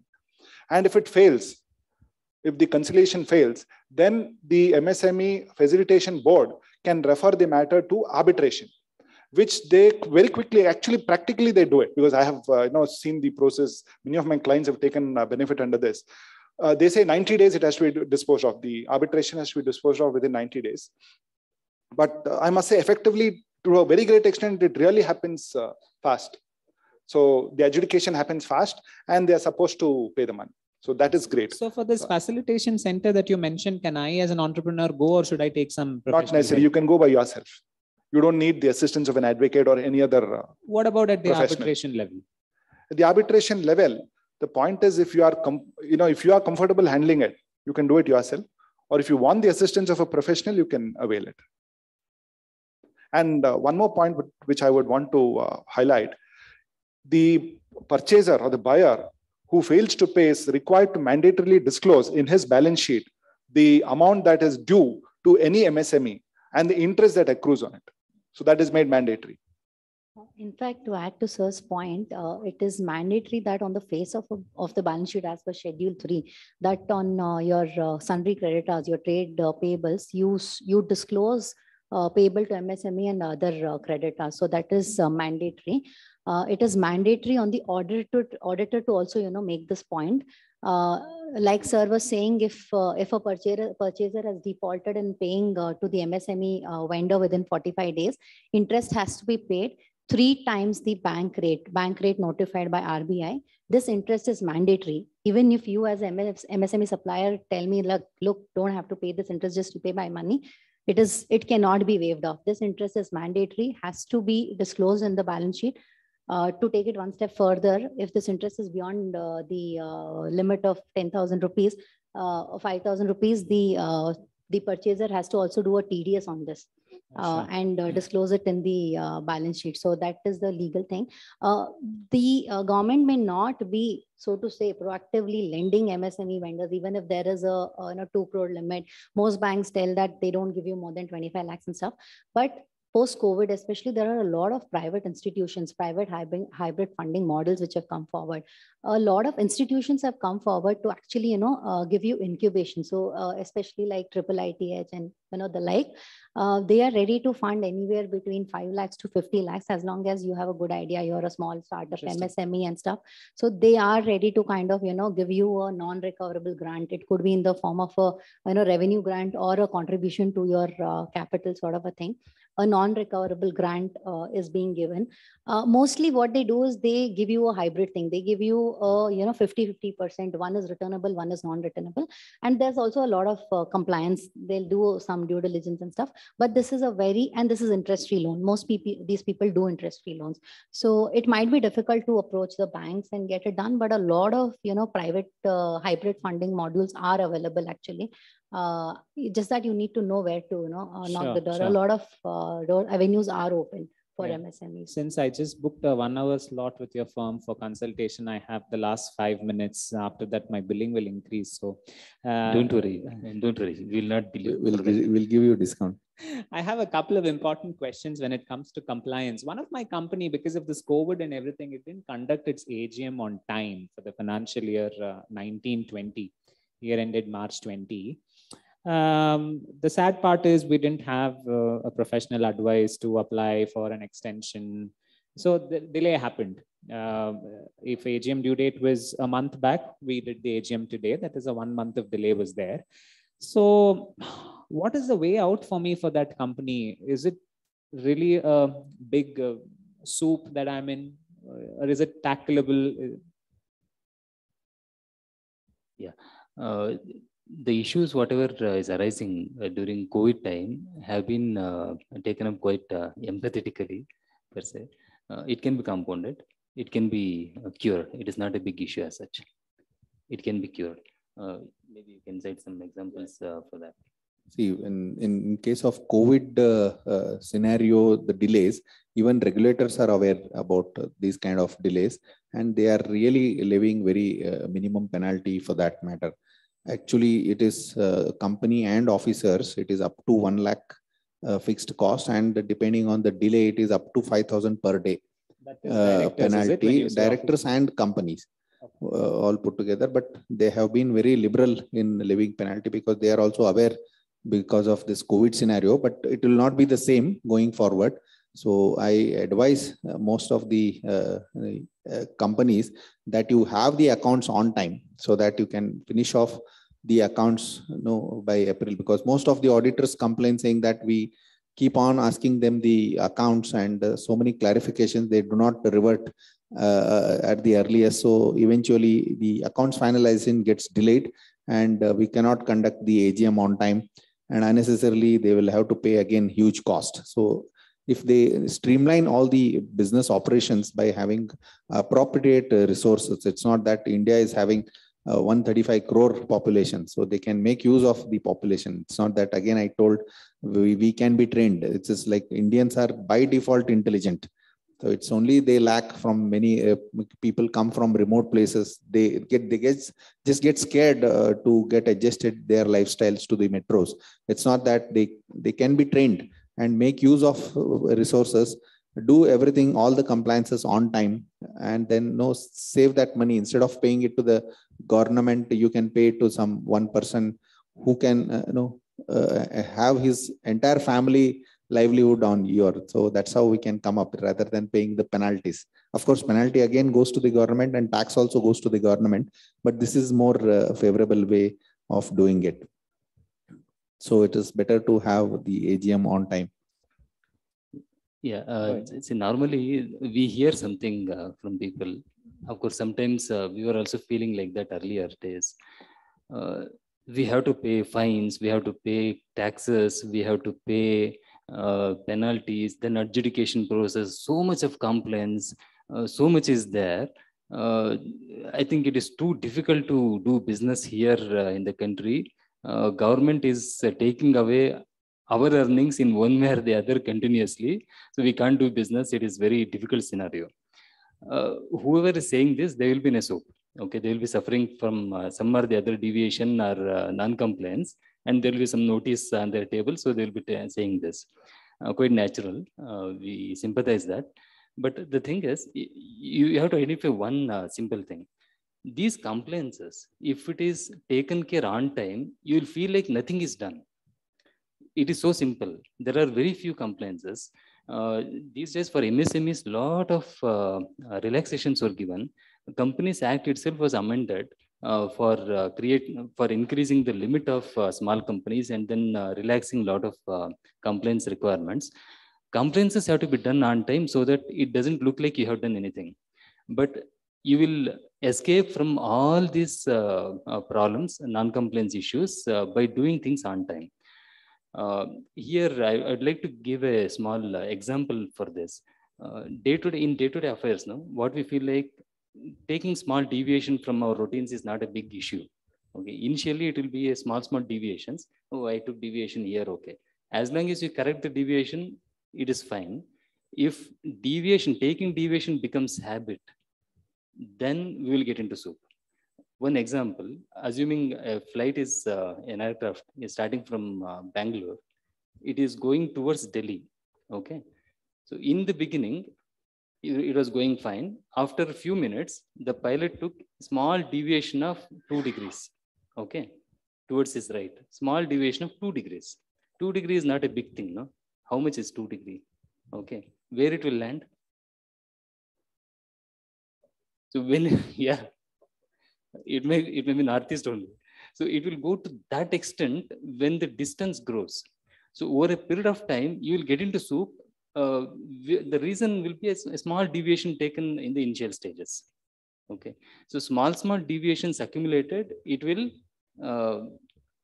push us into that kind of issues. Then we will crib, oh, so much of fines, penalties, this country is very bad, pathetic, lot of complaints, all over money is going to pay fees and penalties and all. It is actually not so. It is only about a simple disciplines to be adopted right from the beginning. So that will save us. Simple things. There are few things which gets complicated sometimes, but this currently from last few years, government has been relaxing so many requirements. So when that is the case, let us do business and let compliances happen on time. Then it is like doing nothing. It keeps happening on a routine basis. Thank you, sir. Any last words of advice on financial discipline or anything for us? Just, in continuation with what my co-panelist said, I would just want to share an example. Now, in fact, I still remember the old Companies Act 1956. I would see companies getting into winding up. It would never come out. Decades. And still, the official liquidator would find it difficult to locate the address of the director to get the statement of affairs. Now, from that stage, the present situation has been possible only because of compliances. Now we have the forms where the updations have to happen, the informations have to be updated immediately. That compliance is what makes ease of doing business. Ease of doing business is possible only because of these compliances. Now, just look at it the other way. Now, let us say we have a client coming to a professional and he wants to know about a particular company, whether it is safe to invest. It's easy for us to just find out with a click of a button. We can say everything. We can analyze it for him. He may not be in a position to analyze. He may get the information. But as professionals, we can actually say whether it is safe. What is a position?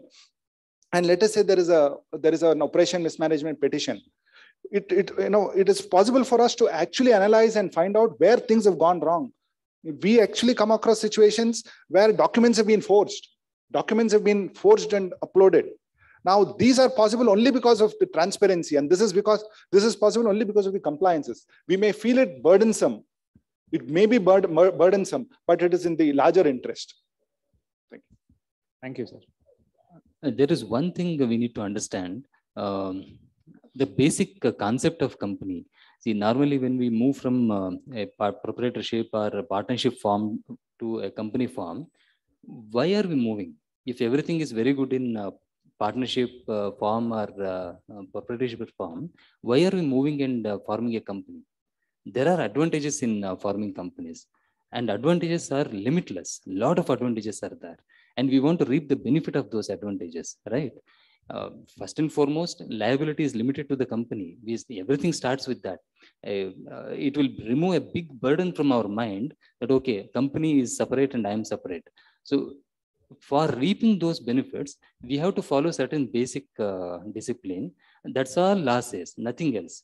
So whenever we do violations, etc., law will go on finding issues and fixing it. That will increase paperwork. That is the problem. Whenever some deviation happens, some additional paperwork gets added to the process. That's what is happening. Otherwise, earlier, where was the DIN requirement? Where was all these requirement for formation of companies? It was simple. That's how in 94, 95 and all, 5,000, 6,000 companies vanished, and directors are not found anywhere. So all this happened. That is the reason everything got fixed now. So if somebody wants to become a director, a lot of information gets filed. Okay, so he cannot escape anywhere. Why? Because government wants everyone to trust the companies. You trust the companies, you do business with the companies, see transparency we are ensuring, see compliances we are ensuring. Don't worry, this is a company means you can go ahead and do business with that. If somebody wants to invest into our country, they should know that, okay, this country is quite stringent in its compliances. They will take strict action if non-compliance is there. Okay, we can trust companies in this country and we can invest. That basic trust has to be built. That is the reason compliances are made mandatory and compulsory and sometimes stringent. It is for our good. Sure, sir. Sir, just like me, there are a few other entrepreneurs in the audience. Would you be okay to take some questions? It's a pleasure. Free of cost. Pleasure. Yeah.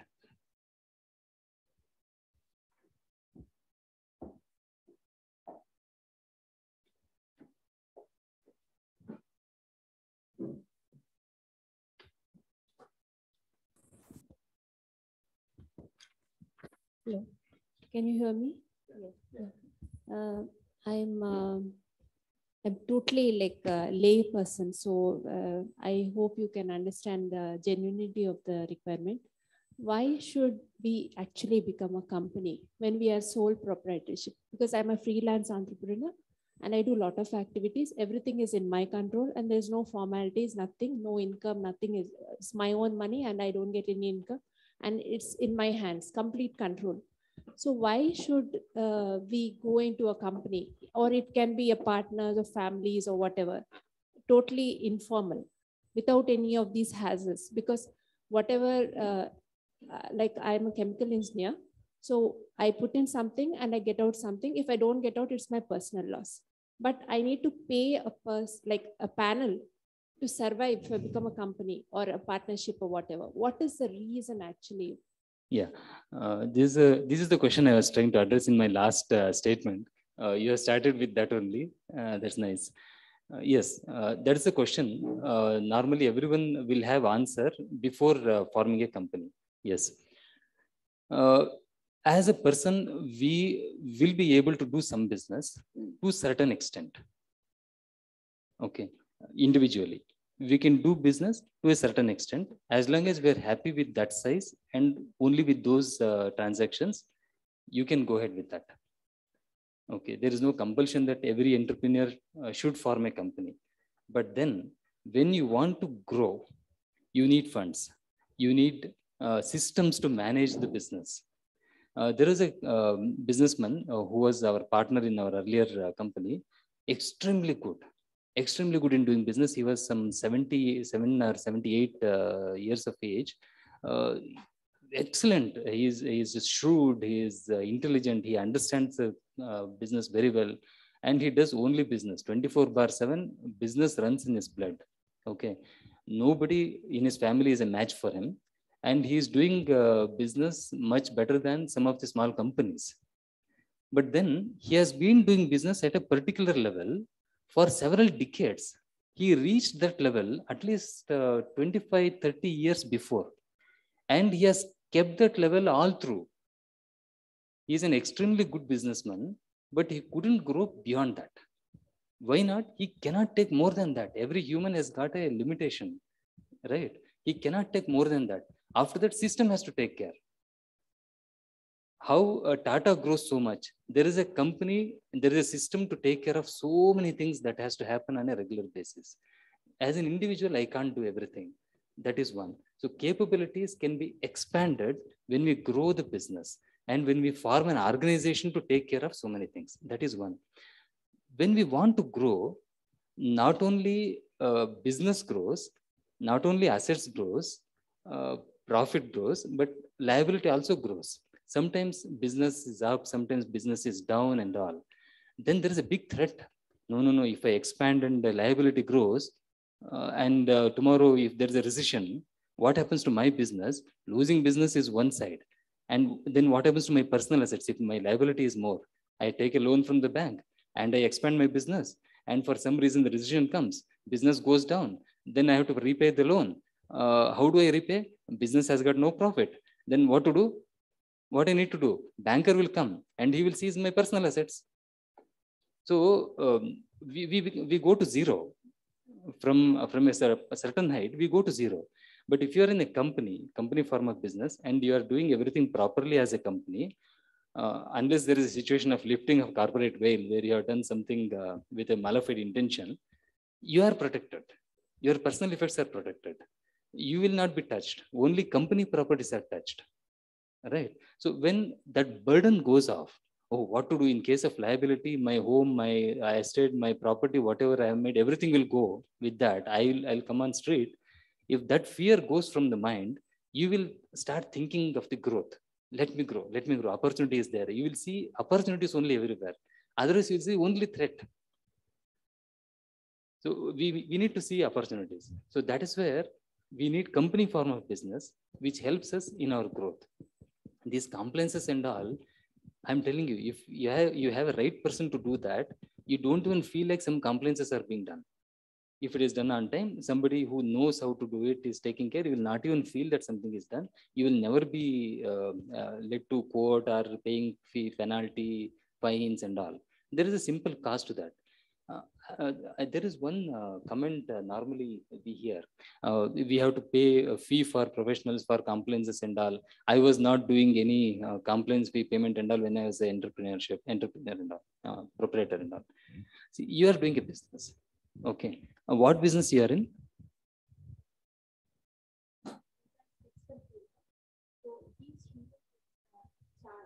Huh.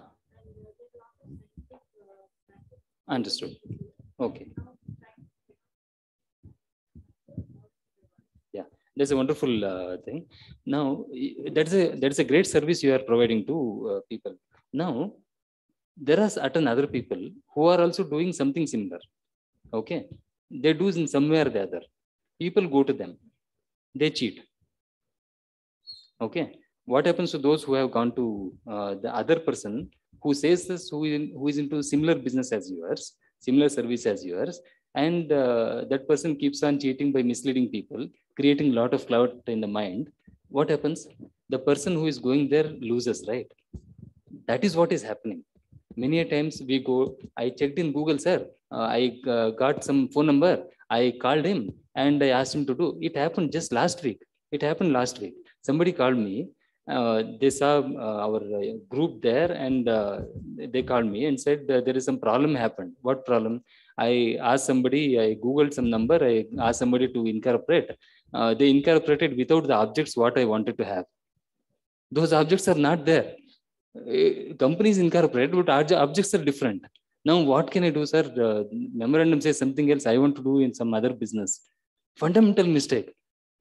So this happens when you go to a wrong person, and then whole thing gets into mess. Then we end up in paying penalty, fine, ABCD. So with little bit of application of mind, we can avoid all that, and we can keep on seeing the opportunities and growth.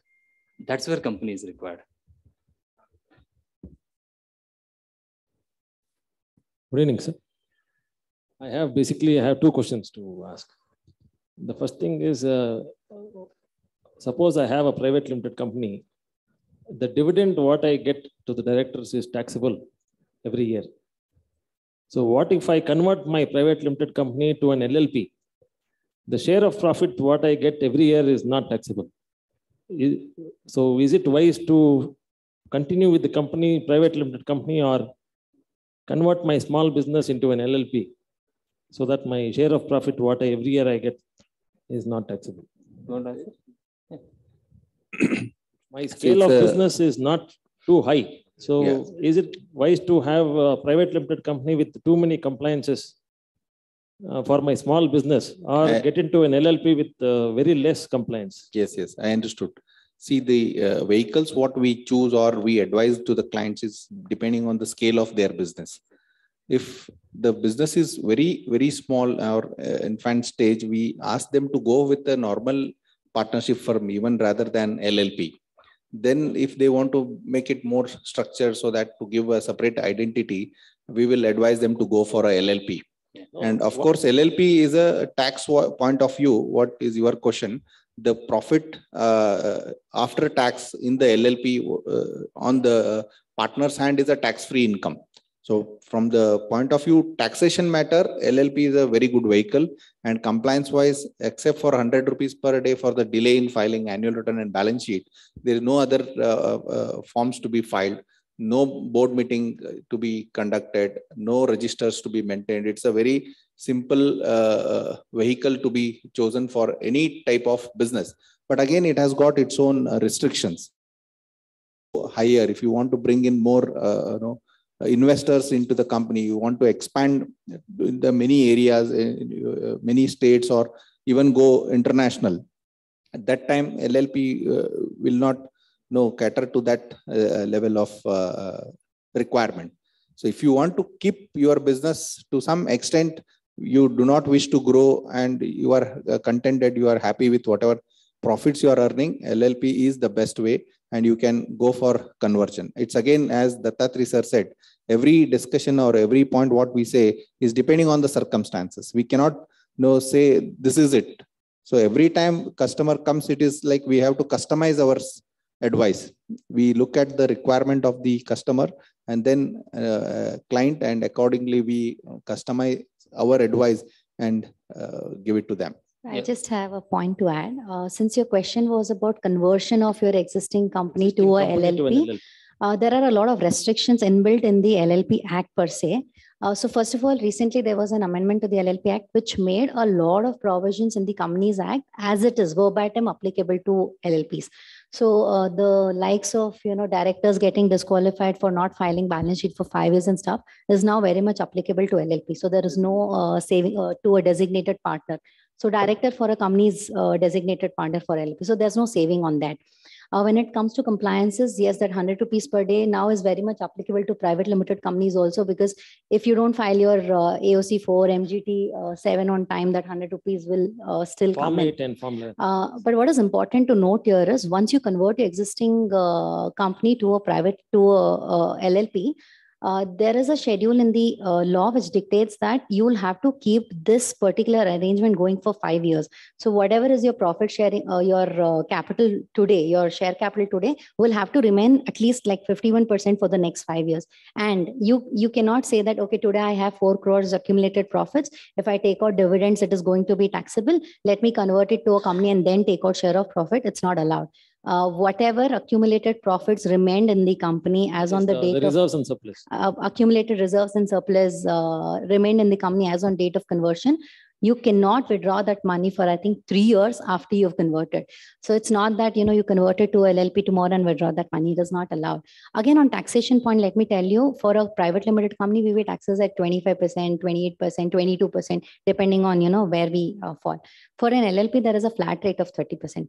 So you cannot make a statement to say that LLP is tax effective tax planning. Again, like sir was saying, we will have to look at the quantum, the size, the complexity. If you are a manufacturing concern and you incorporated recently, so there are provisions to say that you'll be paying taxes only at 15%. Then why would you want to do LLP when the provisions are pretty much, verbatim applied for LLP today? You would as well be a company, pay 15% and then take out dividends. You'll still be cheaper. So I'm saying you will still need to study this case to case, but there's no straight yes or no answer to it. But if you convert your existing company to a LLP, there are restrictions which we must be very much aware about.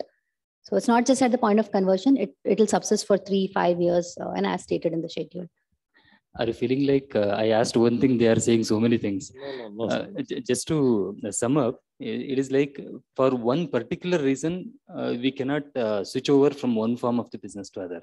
We need to see so many other aspects where it is really helpful or it is not, that we need to ascertain. Then we can decide whether to move from one form of the business to other forms of business. That's what we are conveying now. My second question. My father and his... Sir, you can be seated, sir. Yeah. Yes, sir.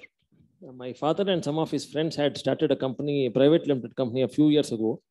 Unfortunately, from last 5-6 years, there was no business and there is no filing. Nothing happened according to the rules and law. Now it is defaulting under the law. Now, how can my father come out of the private limited company? Because he doesn't know where the other friends are and other directors are, and nobody is traceable. So how can my father alone can come out? See, by now ROC would have already struck off that company. No, because that is still showing is active. Okay, that means your ROC is having a bigger lens at your company. If you would have struck off, at least you would have been saved. It's like whenever we incorporate any company, it's like giving a birth to a baby. In fact, killing a man is very easy nowadays, because if he starts starving or gets into some diseases, unlike company, you have to properly wind it up or strike off if you are not doing any business. If there is no asset or no liability, properly you have to comply. Even if there is no operations, at least till the time you are into operations, if you file the balance sheets and annual return, now our Companies Act is that much liberal that if operations have been stopped, from that year you need not have to file. Now you have to draw a statement of assets and liabilities wherein it shows nil assets, nil liability. It's only whatever capital was infused is end of the day is a loss, and then you apply for a strike off and come out of it. No, to apply, we don't know where the other directors are. They are not traceable. That is the problem. So can my father resign from the company and come out? Just resigning is not a proper solution. That's not the final solution. Now, if the business is actually not running, and if the company is still shown as active, nothing, no filings are happening. No filings are happening. It is advisable that your father resigns from the company and comes out. At least he saves himself and ensures that he is not, he doesn't have problems. And let us say for a moment, there are, let us say he's the only director left in the company, in the sense, let us say the other director has resigned. I'm just giving you an example. Your father is only director. Your father can still file Form DAR 11 and then come out. Because now the ROC permits that to happen. So you can do it. And in fact, I have done it in many cases in such situations. So at least, let him file a DAR 11 and then come out of the company. So once he comes out, if his DIN number is put anywhere again, the defaulting company will not appear. No, it may appear. But the point is, you have taken all precaution at your end to give a resignation letter and upload Form DAR 11. But his name will still appear in That's fine. the list. But that's not a foolproof solution. If at all you want to come out peacefully, I would say you take it to the logical end. So if your father is having at least 50% of shareholding in that company, he can still co-opt another director. There is a concept called back-end entry. You can go and request the ROC that this is the case. So I want to put one more director from the back-end so that we can, you can enable us to file the closure documents at least. Then you put some known people from the back-end just for the sake of filing closure documents, close it properly and by piece. Just mere filing DR12, from today onwards, you are safeguarded. But for whatever non-compliances happen till the date of your filing DR12, DR11 are still be behind on your shoulder. Okay. Thank you. So the ROC seeks no objection from the other authorities before actually striking off a company, from GST, PF, from income tax. So if it is not struck off, there could be a good reason why it is not struck off. Maybe there is a charge which is created. Maybe it is prior to 2006, so it's not in the MCA 21 portal. There could be a reason why, in spite of not having business, the company is kept alive. There should be a reason. So, okay, thank you.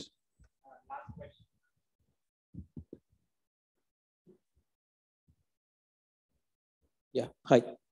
So it's a little bit of a continuation of what he said. In today's world, we are exposed to a lot of businesses, a lot of friends who are doing new things, and we are interested to invest. And due to some various reasons, we end up becoming a director. So say ABC is a company which has 6 directors, and 2 are actually the active people, and remaining 4 are, you can say, passive directors. So business is doing good, everything is doing good. So this passive director is again a director in several other companies, and he's doing something of his own. This scenario exists today. So part A of the question is, how does this person ensure that where all he's involved as a director, ensure on a high level that compliance is being followed? What are those things which he needs to check so that he doesn't risk of any personal issues? Or I'm not sure if one company is non-compliant, will it affect him being disqualified as a director in other things? Okay, that is part A of the question. Part B is, what is there some minimum set of things which he can track of all the companies where he's a director, so that he doesn't run into risk of non-compliance, or he can take steps ahead and not fall into an issue which he just mentioned. Part 3 is, how does he access those things, whether those are being, those activities are being done? Some ways, maybe the relationship is good with the company and he can directly find out. The other way, is there another way where he can publicly access to ensure that everything is going fine? I'm not worried about the balance sheets, the profitability part, only about the compliance part. Yeah. Thanks. See, there is nothing like passive director and active director. Okay. Yeah. Director is a director. Unlike in partnership firms, every director is a director and he is equally responsible like any other director. Okay. So responsibility remains same. Of course, there are some riders to it, but in general, it is something. Now, he is thinking that he should not get caught unaware, and he wants to manage compliances and oversee compliances. That's a good thought. It has come in his mind. Very nice. Simple thing. He has to ensure only 2 things there. Only 2 things he has to ensure. One, board meetings have to happen, whether physically or digitally. Board meeting should happen. This is point number 1. Point number 2, in every board meeting, they have to present compliance report, which includes every aspect of compliance for that particular company. They have to state this. With these 2, he can come out of a lot of future hassles, because when board meeting happens and compliance report is placed in the board, since he is not involved in the day-to-day business, and compliance report says everything is compliant, and he has got the copy of it along with agenda, and minutes shows that it is adopted, he is out of big risk. That means compliances are done. It is reported to the board that everything is done. In every board meeting, it is reported. Of course, whenever he finds non-compliance in that report, he has to raise the question and get the answer. And that should be noted in the minutes, that he has raised the question and they have answered in affirmative that it is complied or will be complied by so-and-so date. That's it. With that, he can improve the entire scenario in all the businesses wherever he is a director. that will be a big contribution from his side as well. They will be like careful. Okay, somebody is there who will ask question pertaining to compliance. That is good for everyone in those businesses. So part A was that he risks being disqualified if one company is non-compliant. Mr. Vivekananda is saying he also should attend the board meetings. Yes, without saying it goes. Yes, he has to attend the board meetings, read the complaints report, hear all the proceedings, and raise questions wherever it is required. He must be invited. Yeah, disqualification means disqualification. He can't be a director in any other company, except the board where the company where he is a director, and that company has committed non-compliance like deposits, default, and all. He will continue to be a director there, and he gets disqualified from all other boards. So his responsibility will continue there. And that last part was, can he access it elsewhere? Say something. Only few things can be accessed, like financials can be accessed. Complaints reports you cannot access, like a public document we all see. And also if he is in multiple companies as director, it is very difficult to track from outside.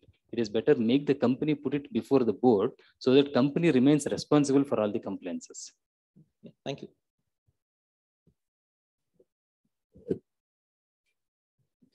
All right, ladies and gentlemen, a big round of applause to all the panelists on the days, from Pradeep to Dattatri sir to Vivekananda to Sunita. It was a really interactive session. I hope there are a lot of takeaways for all of you present here.